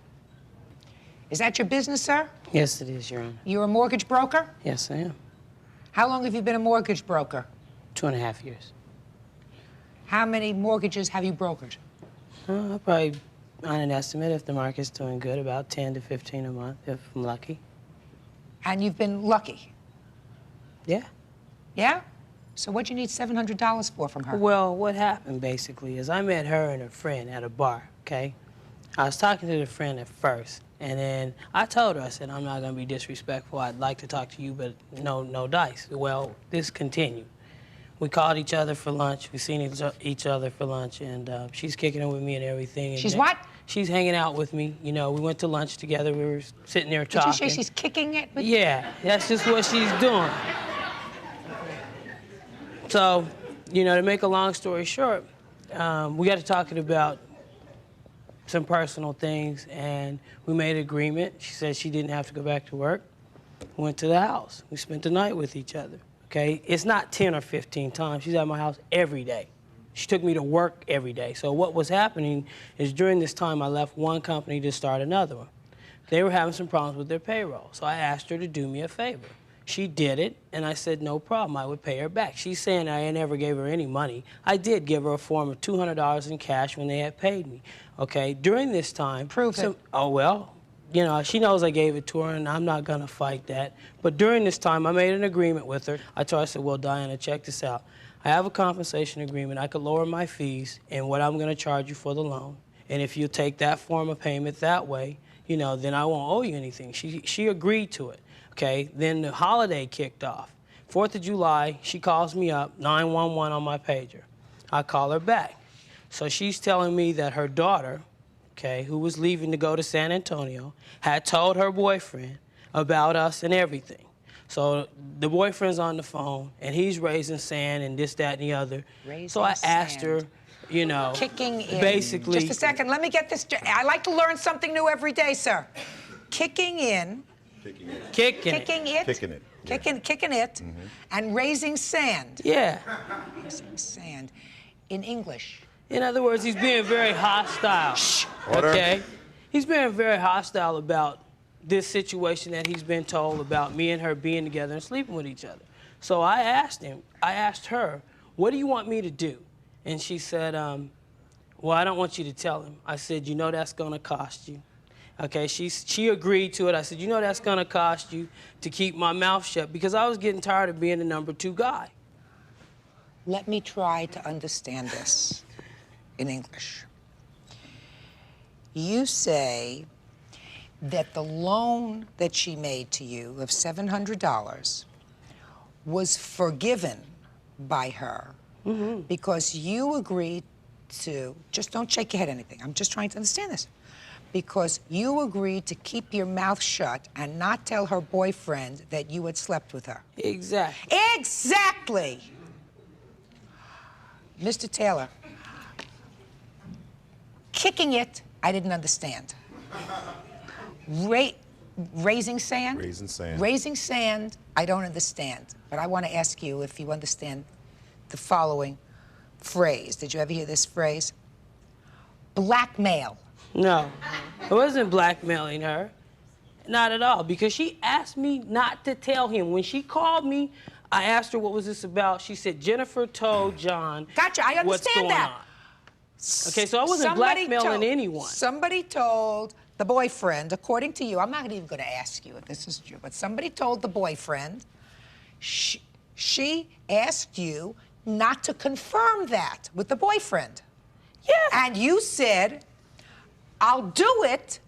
I'll tell him it's not true if you forgive this loan. It wasn't in part of the loan. When I said you're going to pay for that, it had nothing to do with well, with I the don't loan understand. What is part the of pay? You're going to pay for this. What did that mean? In other words, what I meant to her, she was going to pay for it, is that we were going to have a long talk about me having to, you know, bow down and not tell him what really was going on. Because the thing about it was, I felt like I was going to pay for it because when I seen him... Were you, just a second, Mr. Taylor, were you hurt and offended, sir? Yeah, I was. Were you mortally wounded? No. No. You don't look as if you were mortally wounded, sir. Oh, I wasn't? It doesn't appear to me as if you were mortally wounded, sir. So let me understand this. You had, according to you, an evening of frolic with the plaintiff. It was more Plus, than an evening. Let's say 2 evenings. Let's No, say 5 evenings. every night for the last Every 3 night. weeks. You had every night of frolic with the plaintiff. Yeah. And she had every night of frolic with you. There you go. Good. And you have her $700. No. Wrong. Oh, yeah? Judge Judy continues in a moment. He wanted a relationship with me, and I didn't want anything to do with him. You're right. It takes two to tango. She had to do something. And later today, I don't think that it's right for anybody to slash anybody's tires. So if you did that, that was really, really wrong. Do you understand? Yes, I do. Very, very bad. real cases, real people. Judge Judy. Mortgage broker Mark Taylor claims Diana Ramos is angry that he broke off their secret affair. Diana says she just wants her money back. Did he give you the $200? No. Did he give you any money? Yes. How much? 100. Okay. Could you prove that you gave her more than $100, sir? No, because at the time... All right, so let's say you now owe her $600. That's not what the case was. Just a second. How much money did you pay her back? I gave her $100 in cash, and then I gave her on 2 occasions $50. So it's totaling to $200, and she knows it because she took me to cash the checks when I gave it to her. Assuming that that's true, that you gave her $200, where's the other 5? I agreed to, as a part of this mortgage loan, because I have a compensation agreement on her, as well as a good faith estimate that was provided, and a mortgage origination statement. And I said, look, I'll deduct the difference of the money of what I owe you off the fees. I didn't hear anything else about it. Did you agree to it? Did you agree to that? No. Did you buy this house? No. She's still You didn't buy the house? No, I didn't agree to anything. Well, so what did she get from it, sir? It's to be determined. Just a second. She didn't buy the house. She didn't use the mortgage. She's still pending. It's to be determined. She was purchasing a new home. All I was doing was creating the financing. She knew that she needed to go out and find a home. And I have the compensation agreement that's still good on you to the 3rd of October right here, that this is what was going to be performed up until those calendar days. Right now, she didn't do anything. She didn't agree to anything. You owe her the money, sir. Did you ever hear the expression? You heard kicking it? Mm-hmm. Sanding, what? Sanding? Raising sand. Raising sand, right? She Did you ever agreed to hear, that. don't mix business with pleasure? Of Did you ever course. hear that? So, don't mix business with pleasure, sir. You borrowed money from somebody as a friend because you were between paychecks. Mm-hmm. And then you wanted to have a sort of work it off on this thing, No. on this agreement that you had. I told her she could take that or I would pay her back. And even Well, on the promissory note, asked her to provide a promissory note to you because I told her that if I didn't agree to pay her by the 17th of July, that we would make arrangements to have it settled. I did not hear from Mrs. Ramos. The next thing, You acknowledged, sir, that you had to sign a promissory note. right, but That you what signed it. Let me see the note. She has Here, it. let me see the note, please.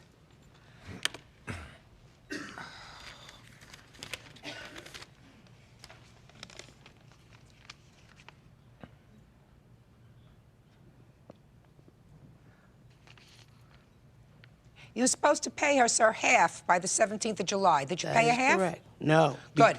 Then you defaulted. That's because she had made other arrangements with me prior to that date. I don't believe you. Okay. Well, I don't believe could you. ask I her. don't believe you. Mm-hmm. I don't believe you. And I don't believe you. I Then think when I was served the paper, she documented on there that she failed to call me. That is not what the case was. She called my place of employment and personally put this through someone else. I called her place of employment, told them, look, we're having a personal problem over something. I would like for her it's not not a personal problem, sir. She lent you $700. You were No. supposed to pay for it 2.5 Not months at- ago. not You at didn't all. pay for it. And then you started to do a tap dance. A, you said, I won't tell your boyfriend, but it's going to cost you. No, that B, that's wasn't the according to case. you. You said that 2 seconds ago, sir. Yeah. B, we'll work it out in this deal. I'll take less in my commission. I'll take less in my commission than I would ordinarily charge you and we'll call it even. As far as I'm concerned, Mr. Taylor, if a friend lends you $700 in your time of need, you ought to do this mortgage agreement for no commission. No. No, listen to me, sir. For nothing. If you were in a bind, okay. If you were in a bind, as you were, I'm sure that you wouldn't go and ask this lady for money if you weren't really in a bind. And she helped you. That's not how that went off. It would seem to me, that's what you said.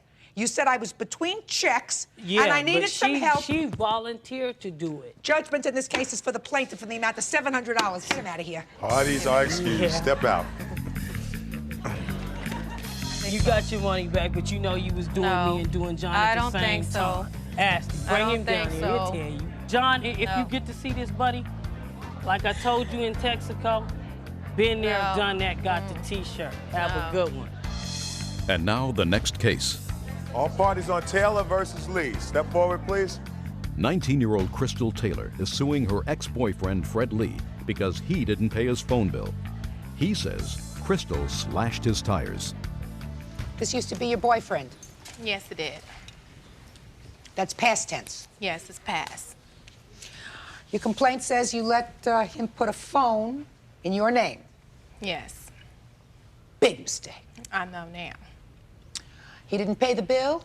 No, he didn't. He didn't pay a couple of bills. And the total on that phone is now? $967 and some change. And you say? I intended on paying the phone bill, but she came up to my job and slashed 3 of my tires. So that's when I decided not to pay the bill, because the three tires that she slashed, the 3 tires that she slashed came up to $340 a piece, Sir, which was over $1,200. I read that in your answer, that you paid $350 a piece for tires. Why didn't you get some cheaper ones? Hey, don't speak to him. Okay. Byrd, I haven't bought tires in a while, and I know about inflation. Did you ever hear of tires that cost $350 a piece? Not on any vehicle I've ever driven. What kind of car is it that you drive, sir? An Acura Legend Coupe, a very expensive car, and the wheels are very expensive too. You mean, when did you buy these tires, sir? May 6th. Why didn't you pay the phone bill instead of buying the tires? Exactly. Shut! Hey! Okay. Do I look like I need help? I would suggest you be quiet. Okay, I'm sorry. If you're winning, you're supposed to be quiet. Judge Judy will continue in a moment. If you owe somebody, you can find yourself a 1965 VW Bug with $50 tires and make sure that your obligations are paid for. Real cases, real people. Judge Judy. 19-year-old Crystal Taylor is suing her ex-boyfriend, Fred Lee, because he didn't pay his phone bill. He says Crystal slashed his tires. Why didn't you pay the phone bill instead of buying $350 tires for your Acura? The phone bill wasn't due at that time. Yeah, oh. When the phone bill came... No, just a second. The phone bill was over an extended period of time, Mr. Lee. Are you telling me that you paid the phone bill each month and that it was 1 month that it was $967? No, actually it was... Let me see the phone bills. How many times did you pay the phone bill, sir? I paid the phone bill a couple of times, actually. How many is a couple? I don't know, 3, 4, 5 times. Let me see proof I don't of have it. exact Let me proof. see you. Let me see I don't have proof at all. All right. Basically, I went tit for tat. The bill came, she slashed my tires. I felt we were even. Let me explain something to you, sir. Okay. Let's talk about her bill, her April bill. Okay. The prior balance that you owed in April was $80. Yeah. Then you had a Pacific Bell charge for $355.21. That's in April. In June, sir, the current charges on your phone were $163. Okay. But the total due was $967.90. with a prior unpaid balance of $804.58. So it doesn't look to me as if you ever paid this bill. Ever. Now, you never paid the bill. I was gonna pay the bill. Listen, did you ever hear the expression, shoulda, woulda, coulda? Yeah. I should have done that. I She could shouldn't have have done slashed my tires. Just a second. Just a second. Did you see her slash your tires? I have a witness. but Did he- you see her slash your tires? I was at work. Good. Doing my job. Listen, I don't think that it's right for anybody to slash anybody's tires. Especially at the amount that I paid. Absolutely right. Now, because that would be, if you did that, if you did that, shut. She did. If you did that, it would be taking the law in your own hands. Which she Do you did. Hey. So if you did that, that was really, really wrong to slash his $350 a piece tires that he bought instead of paying the phone bill, which is in your name. That would have been a very, very bad thing to do. Do you understand? Yes, I did. Very, very bad. But he doesn't have any proof that you did that. He thinks that you did that, but he doesn't have any proof. Why would I tell you I slashed your tires? You told me. I didn't tell you that. I don't believe and that. we're not in court for them tires. We're not in court for that. Miss Taylor, You will be. if you I open your won't. mouth again, you're going to be a very unhappy person. Okay, I'm sorry. Judge Judy is ready to rule.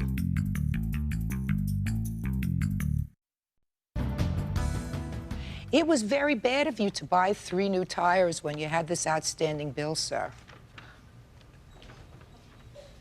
I had to drive my car. I had to get back and forth to work. Oh. I had to buy them. Well, I want to tell you something, sir.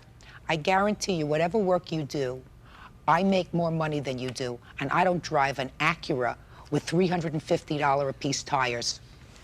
So if you owe somebody for a phone bill that's in their name, you can find yourself a 1965 VW Bug, drive it around, right, with $50 tires, and make sure that your obligations are paid for. The judgment in this case is for the plaintiff in the amount requested, $967. Thank you very much. That's Parties are excused. You may step out. Judge Judy will continue in a moment. And on the next Judge Judy, He was no good. I just want to let all the girls in LA know Fred is no good. That's that. Okay. That's that. I'm very good. I'm definitely somebody else's game. So, all you women in LA, I am single.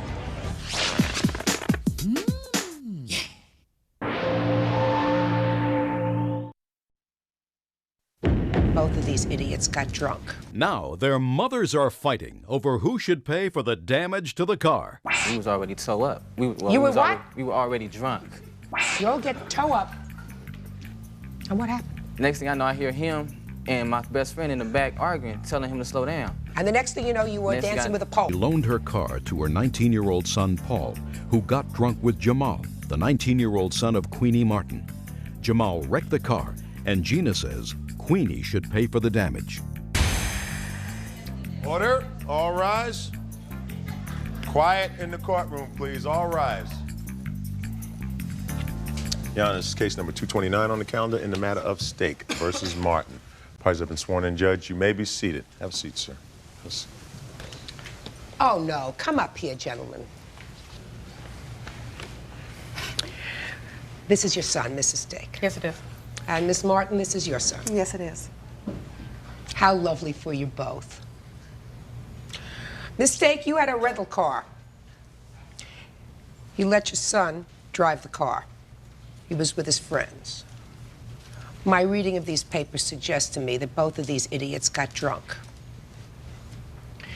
He drove the car right into a pole. Right? Correct. You think his mom, because he's a minor, should pay for the damage to the car. Correct. His mom says that you know your son drinks and you shouldn't have given him the car. That's your position. That's correct. So that you are not responsible for the damage. Right. Before I ask you two ladies to sit down, I'd like just for you to give me the bills for the car and then I'm going to deal with the young men. This is the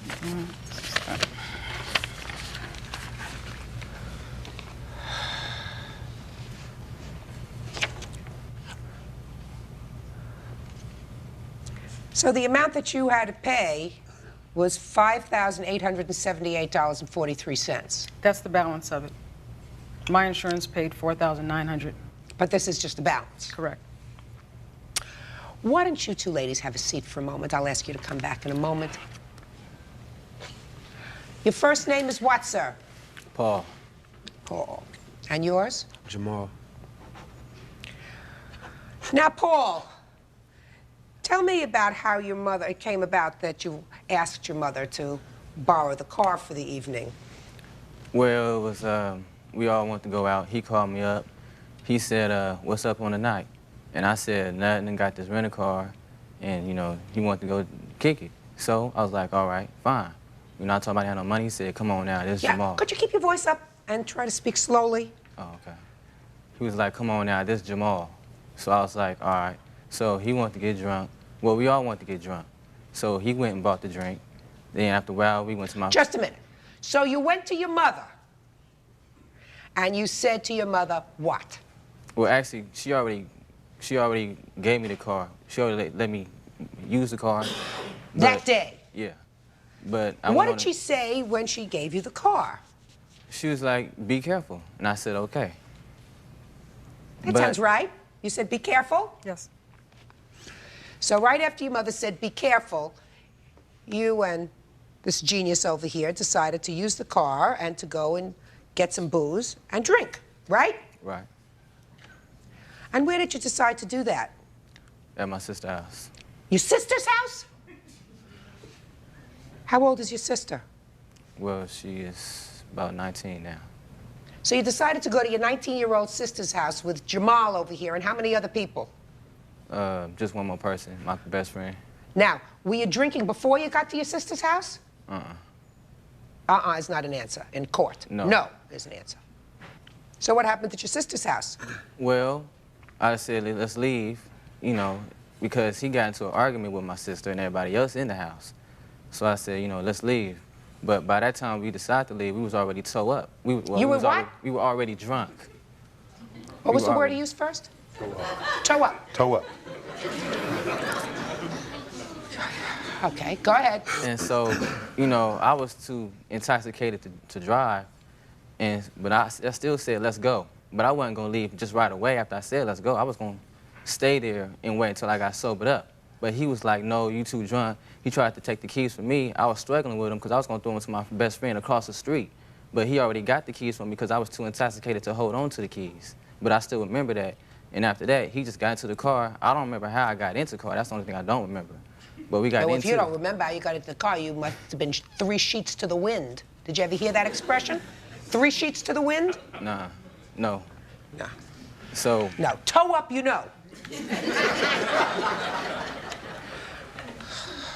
Go ahead. So now you're in a car. You don't know how you got there because you were toe up. Drunk as a skunk. Right? Yes. What do you remember next, Paul? All I remember is you know, I hear the car going, and next thing I know, I hear him and my best friend in the back arguing, telling him to slow down. And I did wake up and say, slow down, and then I went back. That you remember. You don't know how you got into the car, but you remember saying, slow down. I do remember that. Okay. And the next thing you know, you were dancing with a pole. Judge Judy continues in a moment. They're 2 idiots. I agree with that. And the mother is an idiot as well. Excuse me? And later today. Just a second. A bunch of guys went fishing to celebrate his wife being pregnant? Real cases, real people. Judge Judy. Gina Stake is suing Jamal Martin's mother, Queenie, because Jamal wrecked her car. Queenie says she's not responsible, claiming Jamal only drove the car because Gina's son, Paul, was too drunk to drive. Jamal! Yes. Let's hear from you. Okay. On September 13th, I called him and asked him... Let's do this. You were in his sister's house drinking. We were outside drinking. I stand corrected. You were outside drinking. What were you drinking? A bottle of Tanqueray. Tanqueray. That's Yes. vodka? Gin. Gin. Thank you. Order. All right, so you all get towed up. Tow up? Toe up. Tow up. You all get tow up, and you got into the car. Yes. And what happened? While we were outside, I was talking to a friend, and I heard some yelling. When I turned around, Paul and his friend Jacoby were arguing about who was going to drive home. Now, I already knew that Paul had passed out, so I walked over to him and told him to give me the keys. There was an incident months before where he had gotten drunk, and I had drove him home before, and his mother had thanked me for it the next day. Were you drunk No. then? No, I wasn't. Yes, but you were drunk that evening. Yes, I was. So you I got was- behind the car, the wheel of the car, Yes, drunk, yes, and hit a pole, yes, and totaled the car. yes. How old are you? 19. How old are you? 18. You go to school? Yes. You work after school? No, not anymore. Why? Well, they had to let me go because I had to rephase a class. And You had to what? Rephase a class. That's taking the class over. Why? Because it was hard and I didn't understand it, so I had to take it over. What about you? No, I'm working right now. Oh, good. That's good. Thank you. Now I'll have the mothers back.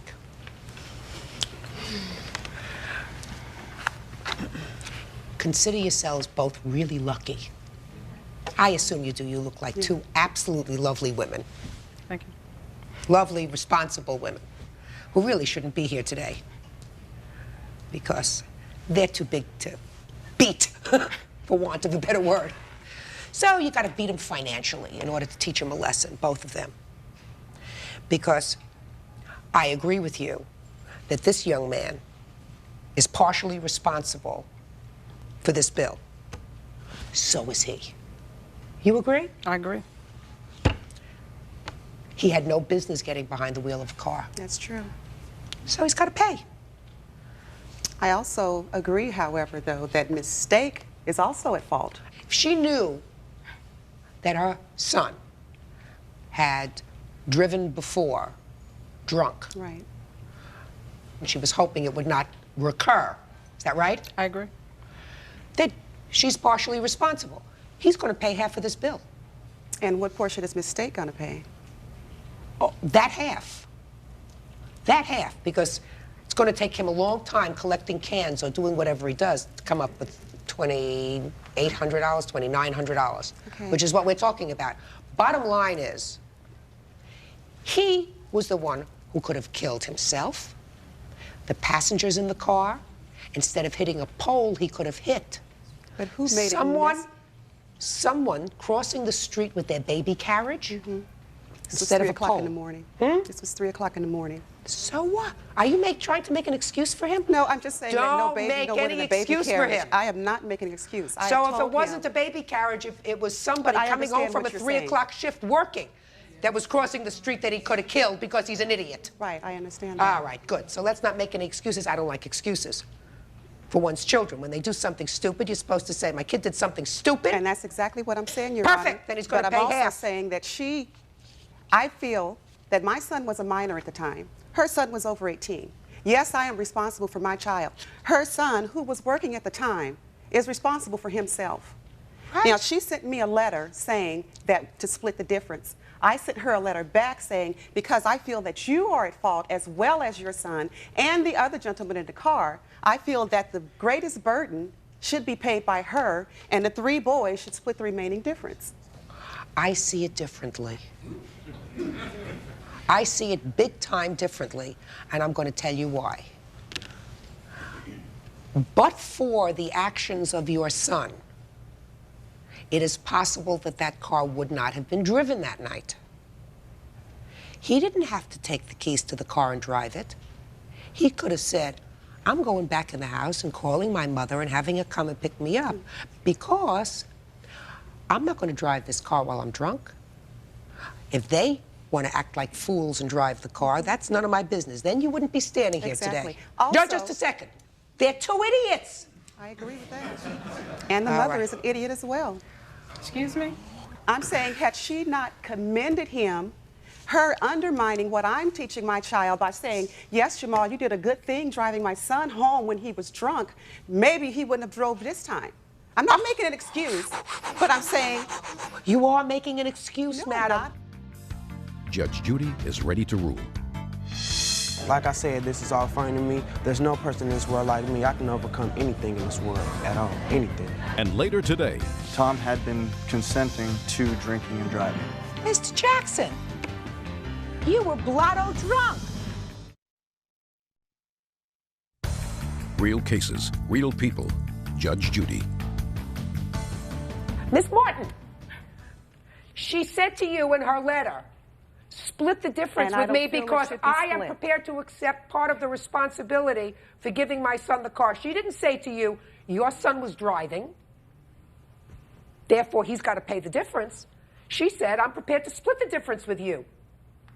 That's assuming, on her part, a certain responsibility for allowing her idiot to drive the car in the first place. Come on, get it together, madam.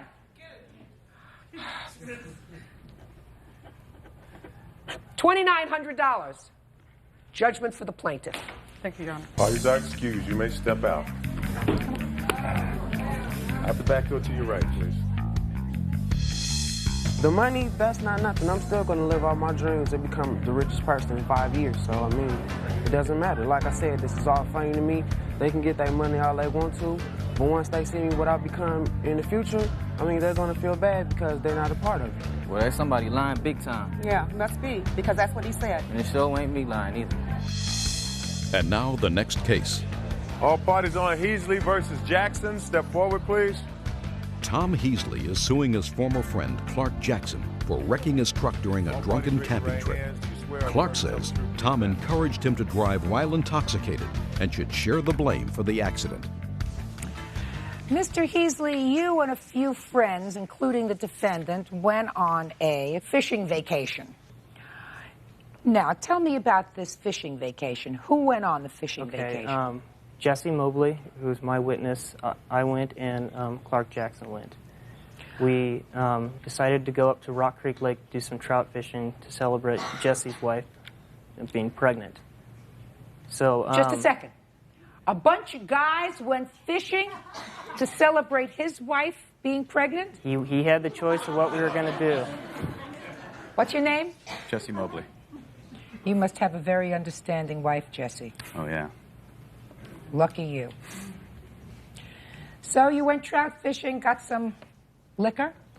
We brought up some beer. Clark purchased a pony keg to bring up for the second Pony night. keg? Yeah, 5 gallons of alcohol for our last night there.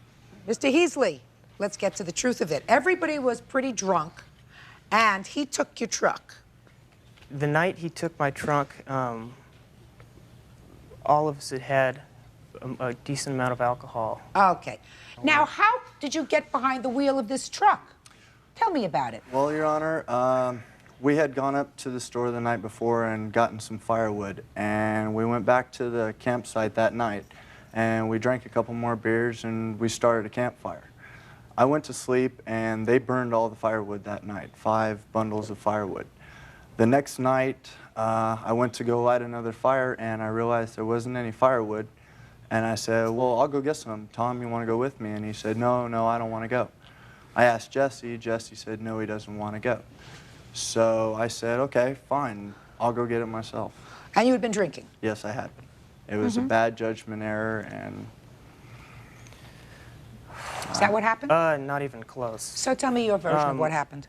Clark jumped in the truck without permission before Jesse and I could protest from the back of the campsite, said, I'm going to the store, jumped in, and was gone. And I waited. This was a night where he had drank quite a bit. We all had, but none of us, Jesse and I were not anywhere near as drunk as Clark was. We weren't stumbling around the campsite. We weren't driving. Okay, so he jumped in the car. And then when was the next time you saw him? The next time I saw him was when I decided to put on my jacket and walk up to the store because he'd been gone for an hour and a half. I met the highway patrol coming down. It's documented here. They said, Tom, your truck has been totaled. We're taking Clark down for DUI. Which they did. Which they did. Now, tell me about this truck that you have. It's an How old 88 is it? It's an 88 Ford Bronco. I just purchased it for $4,900. You have proof of the purchase price of this truck for me? Yes. Can I have it, please?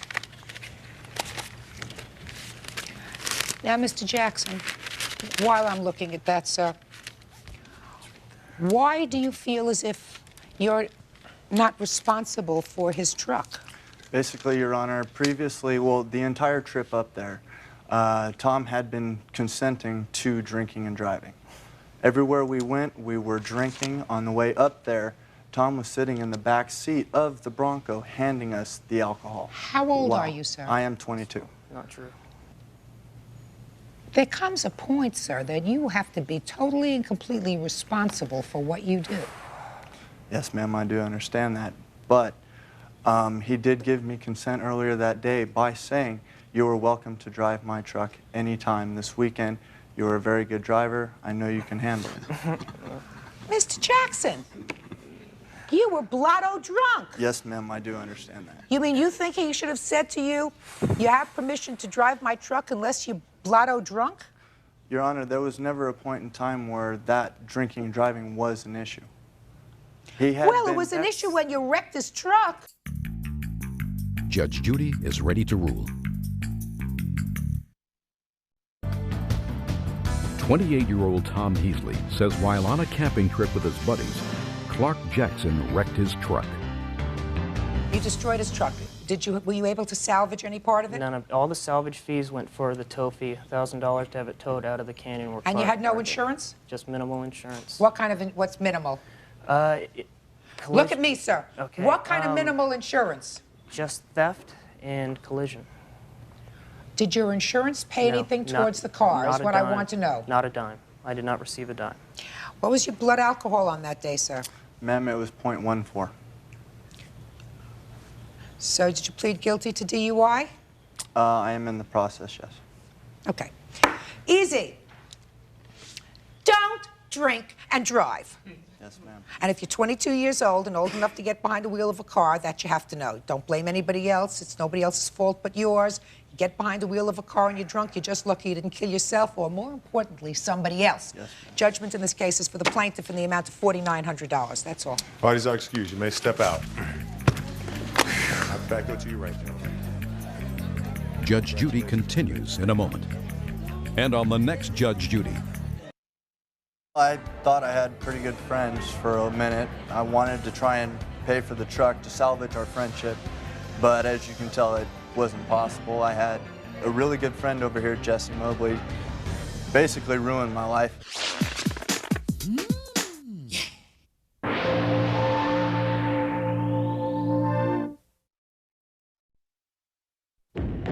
She told you that the baby was yours? That's correct. He always believed baby Holly was his. He even tattooed her name on his shoulder. Did you hold the baby? Yes, I did. Did you feed the baby? Yes, I did. Did you take the baby out? Yes, I did. Did he? Yes. What about the father of this child? Sandoval says his former girlfriend, Sandy Gentry, 23, falsely led him to believe that he was the father of her child. When he discovered he was not the father, he filed a $5,000 suit claiming emotional distress. Order, all rise.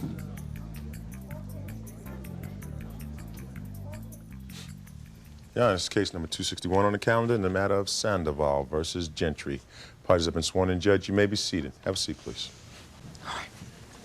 Mr. Sandoval, according to your papers, sir, you and the defendant dated briefly and were romantically involved, were sexually intimate. Yes. And there came a time when you broke up. Yes. And during that time, you were pregnant, had a baby. Is that right? Yes.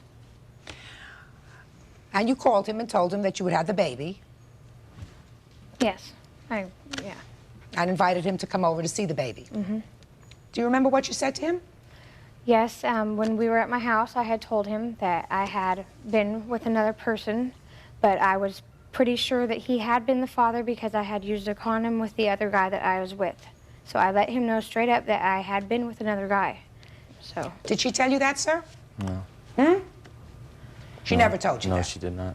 That doesn't make sense, madam, that you would tell him that when you invite him over to see the baby and say, listen, this could be yours and it couldn't be yours. In any event, she told you that the baby was yours? That's correct. And at that time, according to these papers, you weren't living close to each other. That's correct. Where were you living, sir? I was living in Stockton with my mother. And where were you living? I was living in Hayward with my parents. And how far is that away? About 50 miles. And you moved? Yes, I moved to be near the child. Did you take an apartment? I rented a house with my friend. And you were visiting the baby? Yes. How often? About at least 3 times a week. Would you go over to her parents' house? Yes, I would. Is that right? I did. A couple times, yes. So he would come over and visit with the baby. Were you present when he visited with the baby? Yes. Did you hold the baby? Yes, I did. Did you feed the baby? Yes, I did. Did he? Yes. Did you take the baby out? Yes, I did. Sometimes with her, sometimes away from her. And for how long did this go on? From the time she was about 3.5 weeks till she was about 5.5 months. So for 5.5 months, for 5 months, you spent a lot of time with the baby. Yes. And then there came a time when you were called into court for child support. No, that's not true. What happened? I initiated court proceedings against her because she would not give me any access to the child whatsoever. Well, what happened that stopped this free flow of visitation that you had? We began having problems arguing over money and things because she didn't think that I was trying hard enough to look for work. So you were arguing over something? Yes. Did there come a time when you told him that he wasn't to see the baby anymore? Yes, he was harassing me at work. He kept calling me. I told him not to call me in case of an emergency. He'd called me anyway, over and over again. What would he call you about? What are you doing? I'm at work. I'm working, you know? Yes. And as I said, you know, just please call me, you know, if there's an emergency, and he would call me just any time. Well, what did that have to do with the baby?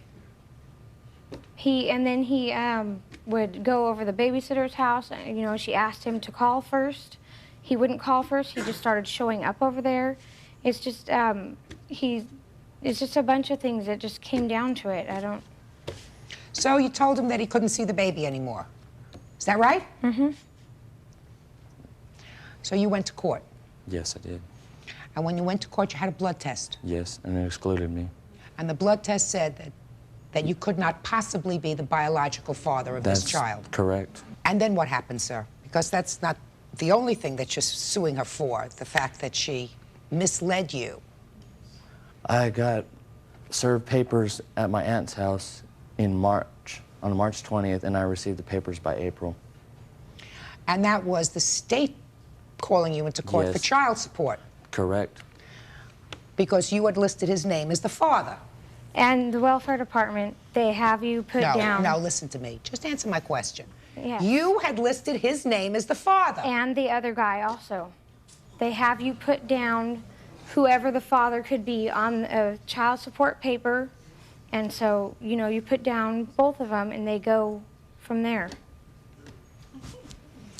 So you were called into court again, sir? Yes. And I was told that they would start detaching my wages, taking my taxes. And I sent them copies of this paternity test, and I mean, they wouldn't hear it. They said because there was 2 parties that took the test that I had to resubmit it again. So you took the test again? Yes, I did. And it again excluded you? Yes, correct. Did you have to pay for the blood test? The second one, no, I did not. Did you have to pay for the first one? Yes, I did. How much did you have to pay for the first one? I believe it was $440. Did you have to pay for a lawyer?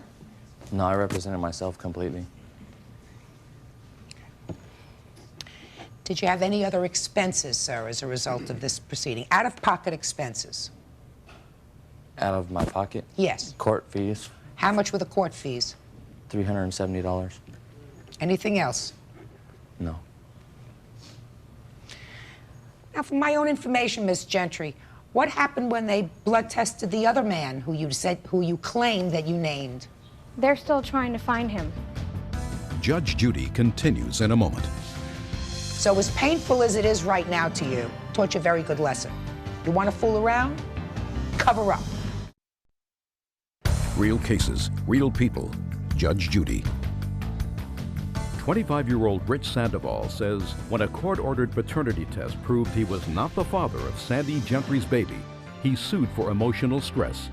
Sandy says she made an honest mistake and is being harassed by Mr. Sandoval. You working now?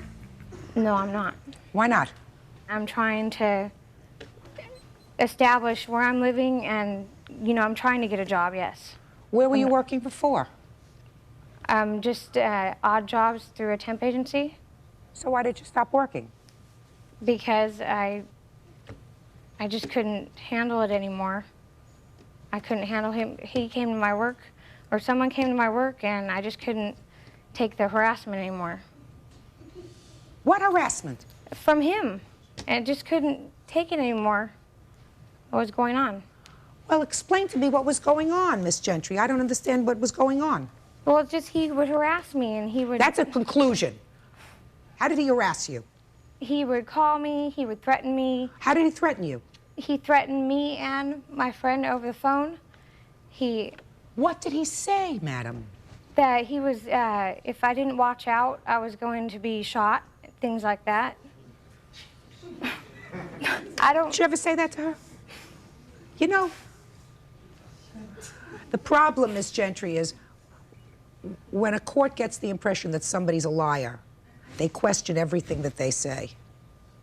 Now, you told this man that he was the father of this child. He believed you. I did tell him that there was another guy, that there was a possibility that the other guy might have been the father, but... I don't believe that. It doesn't strike me as being accurate, madam, that you gave him any suggestion whatsoever that this was not his child, because if you did, it is unlikely that he would have left his mother's house and moved to be closer to the baby, that he would have gone over and spent days with this baby, bonding with this baby, feeding her according to you, holding her, taking her out, taking her to... You're his mother? Yes. Did he used to bring the baby to your house? Yes. Visiting a grandmother, getting this whole family involved with this baby. If you had said to him, listen, there's a chance the baby's not yours, doesn't make sense. That's why I think you're a liar. And I think you're a liar when you say that he threatened to shoot you. And I do. I do. I have my witness right here. Oh, yes, step up. Yeah. Step up. Let me hear your witness. Who are you? I'm Gina. Gina what? Gina Ito. How do you know her? My brother is dating her. And your brother's dating her? Uh-huh. Another genius. Through the times that she moved out of her mother's house and was living with me for a while. What was she living with you for? To get back on her feet. Well, was she dating your brother at the time? Uh-huh. What do you want to tell me about these threats, madam? You have anything to tell me firsthand? For threats, yeah, he has called. He said, you better watch your back. I will get you. Okay. And under what circumstance did he say that to you? He called up. Called up for what? For no reason. Harassing. He called up for no reason. Was his child living in your house? Yes, she was. Sit down. Listen, Mr. Sandoval. Yes. When you had sexual relations with this lady, did you use protection? No, I didn't. Dumb. I know. Very dumb. You almost deserve what you get if you don't use protection. You know? True. What you got was a story that you had a child, but you could have gotten was a lot worse. That's correct. Right? Yes. And I think she's as manipulative as can be, because she let you see the baby, then she stopped you from seeing the baby, she found a new boyfriend, she moved out of her mother's house, her mother probably was fed up with her, she moved into the sister's house of the boyfriend. Sounds to me as if your baby's going to need a lot of luck. Baby's got a father who's off someplace else. We don't know who he is. Right now, we're in the third relationship that I know about. Him, the one who's in the wind, who maybe is the father, and this new boyfriend. So what are you suing for, sir? I'm suing for loss of wages from when I left in February up until present time now. Now listen. The costs that it took me to relocate from my mother's house to move down there to be near this child. Judge Judy continues in a moment. What you're saying does not sound logical. And if it doesn't sound logical, to me, it didn't happen. And later today, there are blue chip stocks to invest in if you want to invest your money. Rave parties are not smart. Got it? real cases, real people. Judge Judy. You're suing her for a lot of money. You want $5,000 in damages. And I don't think that there's probably any way that you're going to get $5,000, but I think she certainly has to pay you for every bit of out-of-pocket expenses that you have, plus something for punitive damages, because I think that she caused you a great deal of heartache. Yes, she did. You shaking your head no? I'm just... Huh? I just don't understand why you don't believe that I didn't tell him that. Why don't I believe it? It's not logical. You used him for the first few months until you found somebody else. And when you found somebody else, that's her brother, then you decided to cut him off. And when you decided to cut him off because you were too busy with another social event in your life, then he started to call and he wanted to see the baby, you were cutting him off, so he was forced at that point to go to the family court to establish his parental rights and establish visitation. That all sounds very, very logical, and what you're saying does not sound logical. And if it doesn't sound logical, to me, it didn't happen. The truth of the matter is, Mr. Sandoval, it was a good thing that she stopped you from seeing the baby, because you could have gone on for 5 years. That's correct. Been paying all kinds of child support, allowed to further bond with this baby, and you would never have known that she wasn't yours. You could have gone on for 20 years, and all of a sudden you needed a blood transfusion. You take her blood, and they say to you, sorry, this baby that you've loved for 20 years really isn't yours.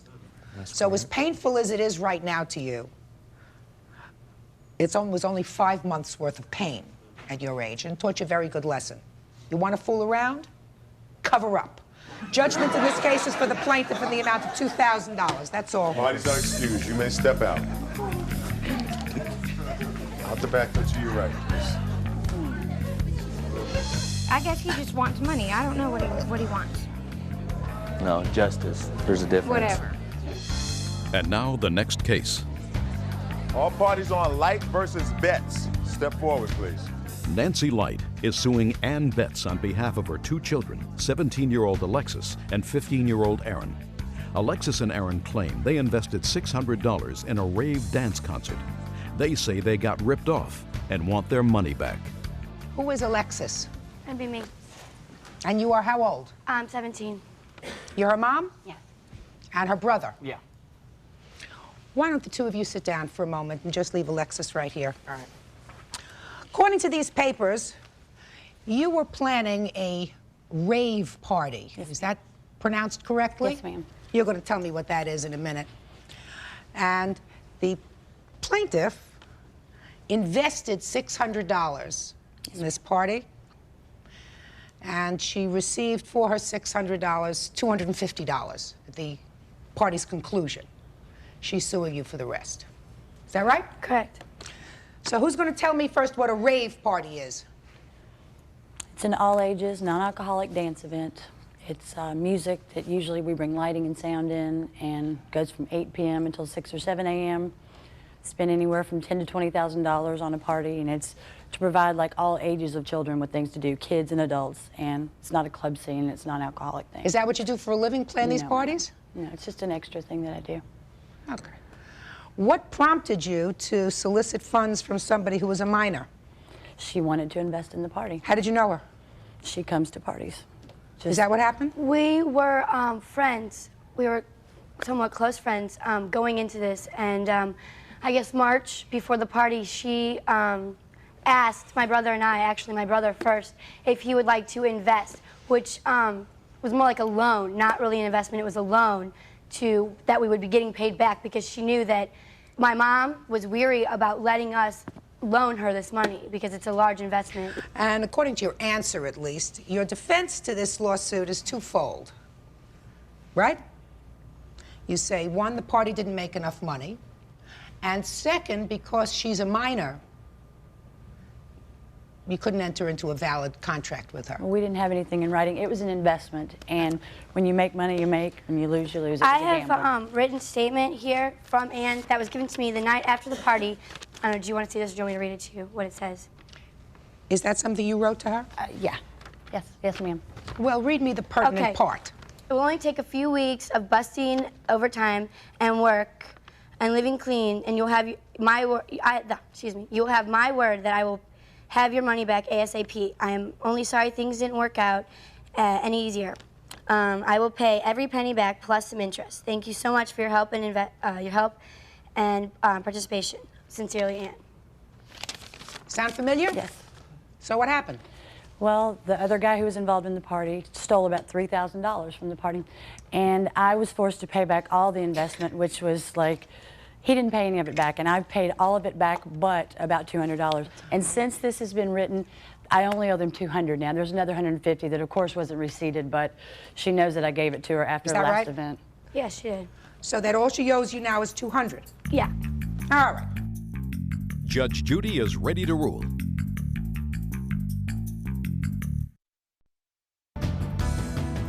Miss Betts, I wanted to find out what this rave party was, and I wanted to find out what your story was. Bottom line is, your second premise in defense of this lawsuit is wholly 100% incorrect under the law. When you enter into a contract with a minor, you do so at your own peril. You knew she was a minor, that she is incapable of entering into a valid contract, whether it be an investment or a loan. Therefore, anyone who enters into a contract with a minor, there is no contract. That money has to be paid back to her, because dealing with her, even though she's pretty smart, pretty savvy, and she sounds like she doesn't take any baloney from anybody, it's no different dealing with her than it would be dealing with someone who was 8 years old in the eyes of the law. So you couldn't go over to somebody, an 8-year-old who was running a lemonade stand on the corner and say, would you like to invest $25 in my rave party? You can't do that. So you owe her the $200. Be smart. You have to learn something before you involve yourself in business. Right. Well, yeah. I trusted her, though, and that's It's not a question of trust. It's a question of knowing what you know. At your age, you don't know a lot. Right? Right. You don't know a lot. You don't know a lot about business. You don't know a lot about people. Your mother probably does. But you don't. She knows a lot. That's why the law protects children from sometimes unscrupulous people who prey on young children to take their money out of their savings account, to take their money out of their piggy bank, to take their money out of their college fund, and invest in all kinds of harebrained schemes. There are blue chip stocks to invest in if you want to invest your money. Rave parties are not smart. Got it? Judgment in this case is for the plaintiff in the amount of $200. Thank you. Parties are excused. You may step out. Judge Judy will continue in a moment. And on the next Judge Judy. There was some drama and some scandal and some fighting going on, but now hopefully after this we can all kind of make amends and go about our lives. They're not going to give her any more money.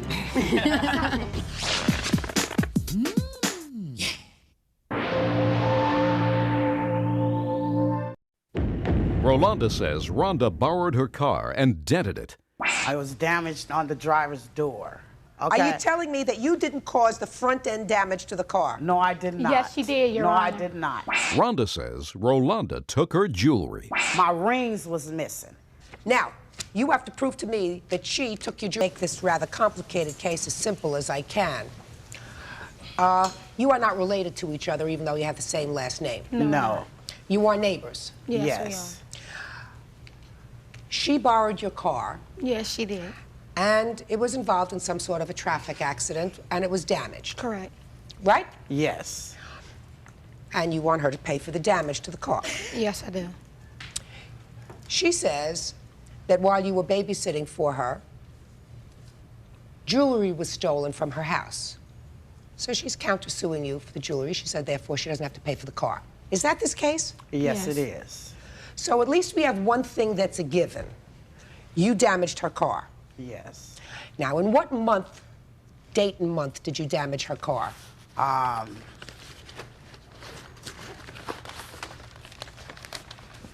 And you don't know this right off the top? July 12th, Your Honor. No, I don't.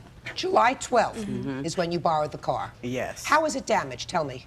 I was damaged on the on the driver's door. And how did you do that? I didn't do it. A car hit her car while I was parked. So she says, Your Honor. Whatever, you weren't there. Right. But it was damaged while it was in your control. Yes, ma'am. And it's not covered by insurance. No, it's not. Why did you let her borrow your car? Because she asked me if she can borrow my car to go to the grocery store. That's not true. And I said, do you have a driver's license? And she said yes. And I let her drive my car. When she left, my car was a brand new car. I understand that. She's acknowledging that the car was damaged while it was under her control. Did you have a driver's license? No, I did not. Why? Why did you use her car without having a driver's license? She sent her daughter to come get me, to go to Lucky's, to go get some milk and cereal for her daughter because she was sick. Your Honor. I did her a favor. Your Honor. She asked me to use my car. The first question I asked her, before I even answered her, was, do you have a driver's license? That's not true. She said yes. Just a second. Did you have insurance? No, I didn't. Why not? Well, I had got the car in May, and I moved in June. I guess my insurance papers, from what the car dealership told me, went to my old address. Being that I didn't get them in time, they pinned it because I only had it a month after I got my car. So far, you both sound very responsible. No insurance, no driver's license. It's a perfect match. Okay. All right. Now, when allegedly was this jewelry stolen and how? What month? It was stolen August 23rd. All right. 8/23. Now, between July 12th, when the car was damaged, and August 23rd, why didn't you pay her for the damage? Because, for one thing, when after the accident had happened, okay, I came straight to Rolanda, and I said, Rolanda, someone had hit your car. We came out, we looked at the car. She said, Rhonda, don't worry about it. It's not that much damage. It could have happened to me if I'd have had your car. She said, don't worry about it. Okay. Come on now. Shh. All right. And so that was it, okay? August 23rd was my birthday. We needed a babysitter. Just a minute. So are you telling me that between July 12th, when our car was damaged, and August 23rd, there was no other discussion about paying for the car? None. None. Okay. You say there was? Yes, there was. When was there? When she came back, when she pulled back into the parking lot, and I came outside and seen my car, and I'm just shaking my head, and she was like, Rolanda, I'm going to help you fix your car.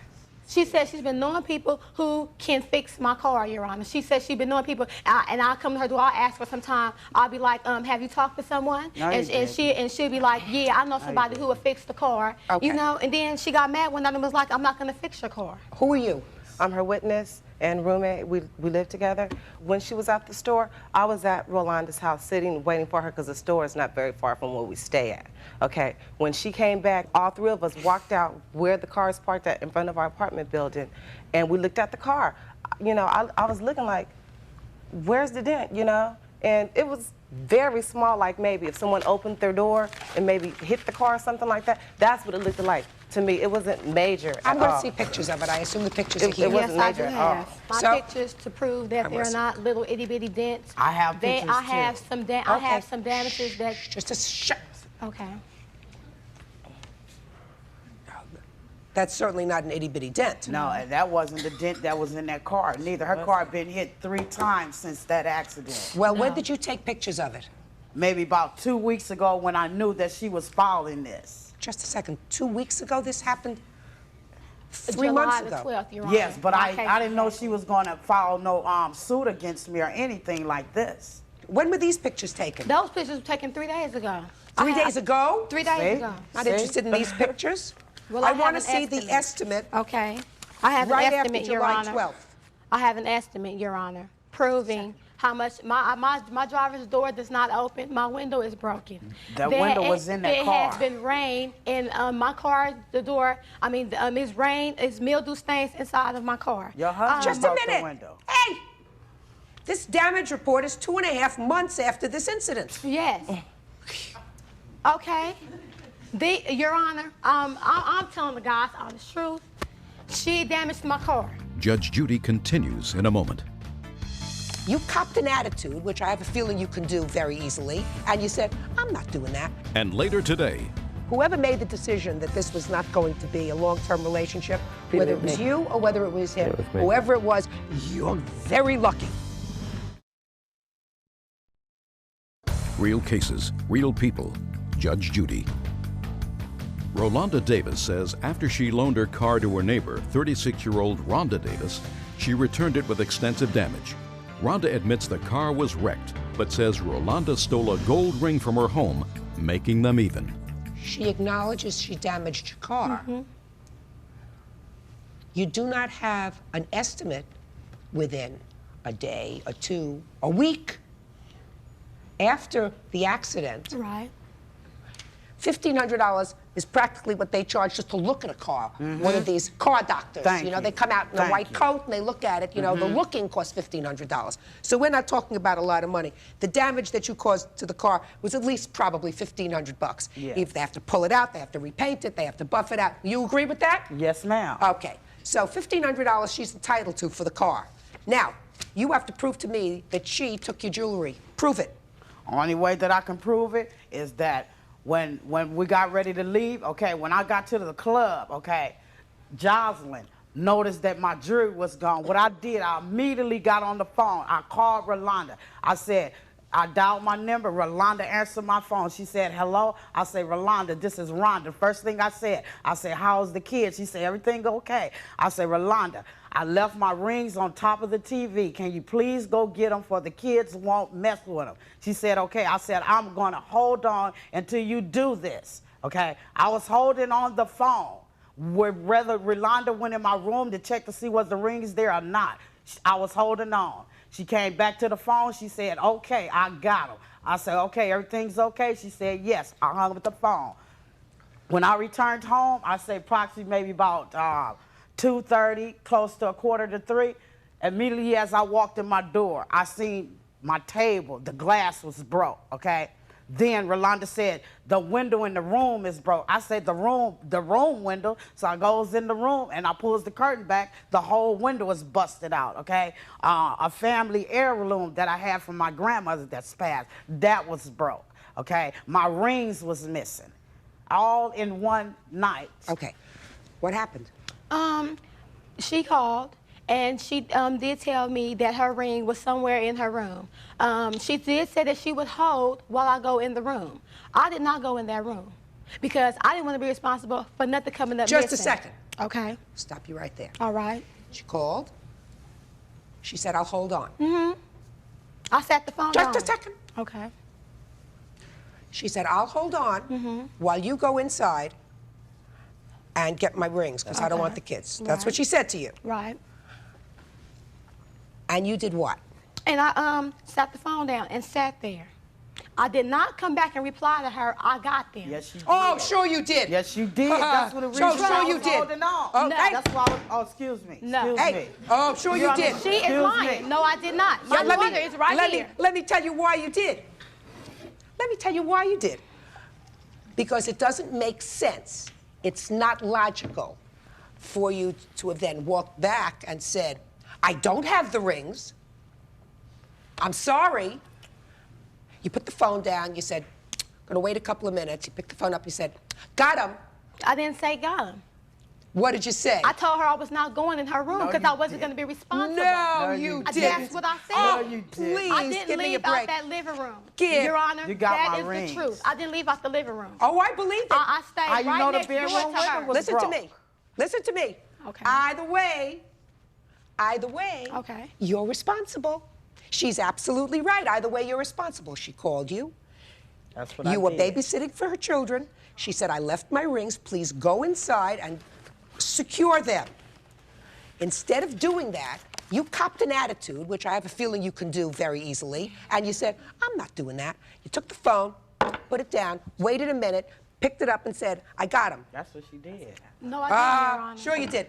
Tell me what rings were missing. This is the rings right here. I have the things from the rings and everything. They're not even finished paying for. Here's everything for the rings. It's the ones that's on. A room at all. That's on. That's your problem. Circled. Then you lied. Here's No, my I didn't. stuff. Oh, for sure you my- did. For my table. Oh, sure you didn't- did. I got How? the window fixed, but not the table. How, but Your this Honor? is How did you lie? Yeah. You lied because you told her I got the rings. No, Here I we go, didn't. right I Oh, I never believe you told her did. that. Listen, I may be wrong. I was wrong once in 1950. I don't remember what it was, but Okay. I'm sure I was wrong And once this in day too, 1950. Your Honor, because I didn't say Be that to her. quiet. Judge Judy is ready to rule.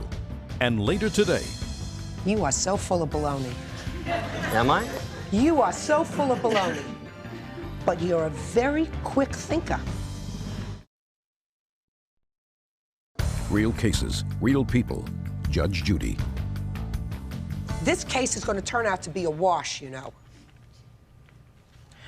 Because I believe that you should have paid for the car, for the damage to the car. I believe that's true. And I believe Miss Attitude over here decided that she was tired of asking you to pay for the car and made things sort of even. Your lawsuit is dismissed. Your countersuit is dismissed because they're just for about the same amount of money. The loss of the rings, the damage to her car, it's a wash. with me. That's all. Thank you. Parties are excused. You may step out. Out the back door to your right, please. And now the next case. Parties on Penda versus Crane. Step forward, please. 55-year-old engineering assistant Dee Pender says she bought a computer for 43-year-old Robert Crane while the two were dating. Robert claims he knows nothing about it. While you and the defendant were dating, you claimed that you bought a computer for him, he agreed to pay you for the computer, stopped dating, and he hasn't paid you for the computer. Right. That's simple? Right. He says he doesn't know what you're talking about. You never bought him a computer. He doesn't know about a computer. Is that right? Correct. Interesting. So, how long were you dating before you bought him this computer, and tell me why you did in the first place? Probably about 4 months I was dating him, and he was over that night, and we had talked about that I might get a computer. And I was on the phone, and he came in, and he says, "Oh, you're ordering a computer?" And I said, "Yeah." He says, "Do you think I could get one too?" And I said, "Well, I'll ask." So I asked, and she said, "You can buy as many as you want." Well, where were you ordering these from? Through my company that I work for. Were you getting a good deal on them? Yes. Is that the idea? Yes, uh-huh. Go ahead. They offered them to the employees only. And she said, yes, I could get as many as I wanted. I said, okay. He says, well, put it on your charge for me, and I'll pay you back next month. Fact is, he says, I'll pay the whole bill off. And I went, shh, wait till I'm done. So I finished ordering 2 computers and got off the phone. He says, yeah, he says, I'll pay the whole bill off. Everything on your bill I'll pay off. Yours and mine and anything else that's on there. He said, I make plenty of money. He said, no problem. And I said, no, you pay what you owe me, I pay my own bills. How much was the computer that you bought for him?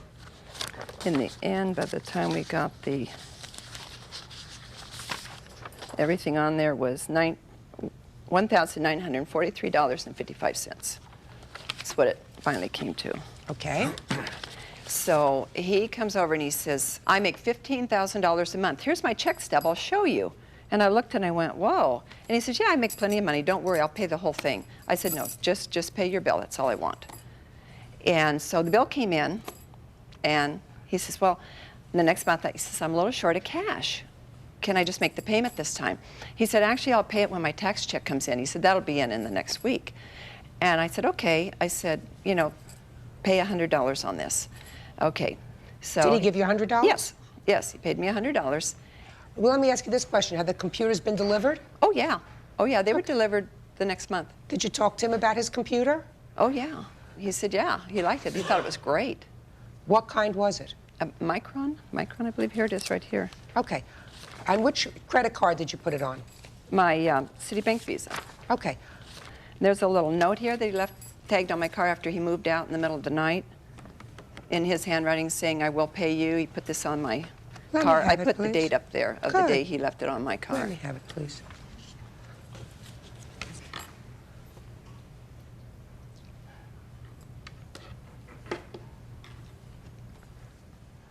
Yes. I'm listening. Yes, ma'am. As far as this computer, she'd called me and said she purchased a computer, and as far as another computer, I know nothing about it. I was very shocked on this lawsuit that she served me. I was very shocked. I was very shocked, and the thing I did, I finally had to move because all she did was call me every night. She wanted to pursue this relationship. Hey, I didn't want to hear anything else about it. So I finally had to move because we lived in the same complex. I did not need to hear any more of this if you from her. can't be quiet, you have to leave. Do you understand? So the only thing I can see is she's very distressed that she couldn't pursue this relationship. So you think she bought these 2 computers that are clearly on her bill for somebody else, or maybe she just wanted 2 computers for herself? Possibly. As far as that, the only thing I knew, she called me up, she said, oh, I bought a computer. Oh, you did? Okay, fine. If there would be a copy of a check that you gave her for $100, what would that be for? It would be for some stamps that I purchased from her for a mail order business that she was going into, that I paid her for. You are so full of baloney. Am I? You are so full of baloney. But you're a very quick thinker. I'm not full of You're a very quick thinker. I don't have a check for $100, a copy of a check. But still, I just that wasn't wanted for. to figure That out, wasn't to for. see what your answer would be Sure. if you thought I had a copy of the check. That's what it would have been for. Oh, God. Must be smoking something real good. Judge Judy continues in a moment.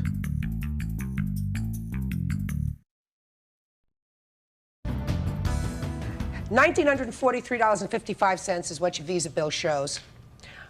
Does very fancy footwork. Ms. Pender, you're very lucky that whoever made the decision that this was not going to be a long-term relationship, whether it was you or whether it was him, whoever it was, you're very lucky. Yes.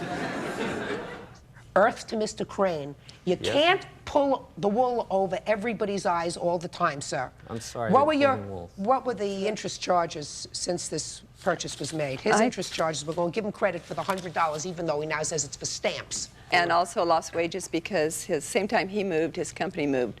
And it took me 2 days to find out where they were. You're going to, listen, you're going to chalk that up to experience. Okay. All I want to know is the interest. It's $320. She had a business card all along. $21.63, right?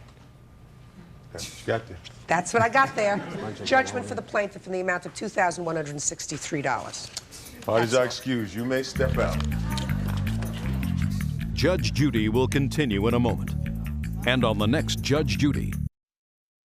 I'm the daughter, and I know the whole story. And I'll tell you, when you're born to lie and you do it well, you can get through life, and he is proof of that. No.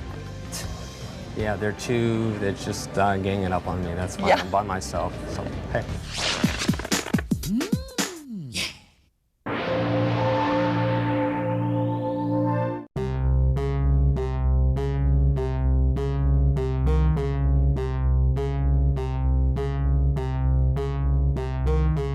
से करूँ मैं भाई करूँ जो भी काम जो देखता हूँ लिखता हूँ बोलूँ सरेआम न डर मुझे किसी का साथ में मेरे राम बस जिंदगी को जी रहा हूँ लेके तेरा नाम दिल से करूँ मैं भाई करूँ जो भी काम जो देखता हूँ लिखता हूँ बोलूँ सरेआम न डर मुझे किसी का साथ में मेरे राम बस जिंदगी को जी रहा हूँ लेके तेरा नाम सपने जो भी देखूँ मैं देखूँ सारे हाय जिंदगी को कैसे जीना देना मत बुराए फोकट में हम किसी का एक दाना भी नहीं खाए धोखा सबने दिया जिसको मानता था मैं भाई इस पे करूँ की पहले अपना देश मुझे फर्क नहीं चाहे कलो मुझे हेट मेरा काम सबसे हार्ड बेटे आके केले चेक हम काम करते हर दिन ना करते कभी रेश एक बंदी से था प्यार वो भी करके गई चीट उसके फोटो उसके नंबर सब कर चुका डिलीट ऐसे रिश्ते को मुझे अब नहीं करना रिपीट पूरा कर दूंगा मैं चाहे दे दे कोई भी गीत मेरा हाथ पूरा मचते दबाई मेरे गाने सबसे अलग मेरे गानों में है वाइब बच्चे बच्चे आगे देखो यहाँ अब रैप करने बच्चे मुझे डिस करके लेना चाहते हाई दिल से करूँ मैं भाई करूँ जो भी काम जो देखता हूँ लिखता हूँ बोलूँ सरेआम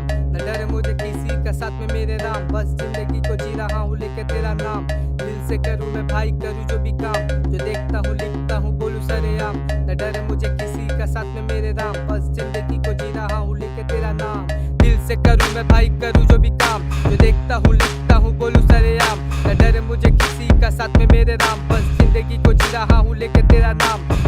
करूँ मैं भाई करूँ जो भी काम, जो देखता हूँ लिखता हूँ बोलूँ सरेआम, न डर मुझे किसी का साथ में मेरे राम, बस जिंदगी को जी रहा हूँ लेके तेरा नाम, ऊपर वाले का है खौफ तभी पाप करूँ कम, अपने गानों से मैं हर महीने गिराऊंगा एक बम, पिया नहीं विस्की न पिया कभी रम, भोलेनाथ के है भक्त फिर फूकते नहीं दम, जो भी गोल है बनाया पूरा करूँ इस साल, हिट पे हिट गाने दूंगा मैं आके कई बार, जो भी चलते हैं मुझसे चलते रहो, अब दुनियादारी छोड़ के करना है खुद पे काम, जो भी दिया ऊपर वाले ने उसी में रहता खुश, जो भी चाहता हूँ एक दिन मिल जाएगा सब कुछ, अपने काम पे है भाई मुझे पूरा भरोसा, मेरे मालिक ने जो भी दिया बहुत, माँ बाप करे प्राउड ऐसा करना मुझे काम, आज करेगा तू मेहनत कल होगा तेरा नाम, मेहनत के जरिए से मिल जाएगा सब कुछ, अपने मालिक पे भरोसा रख बढ़ेगा तेरा दाम।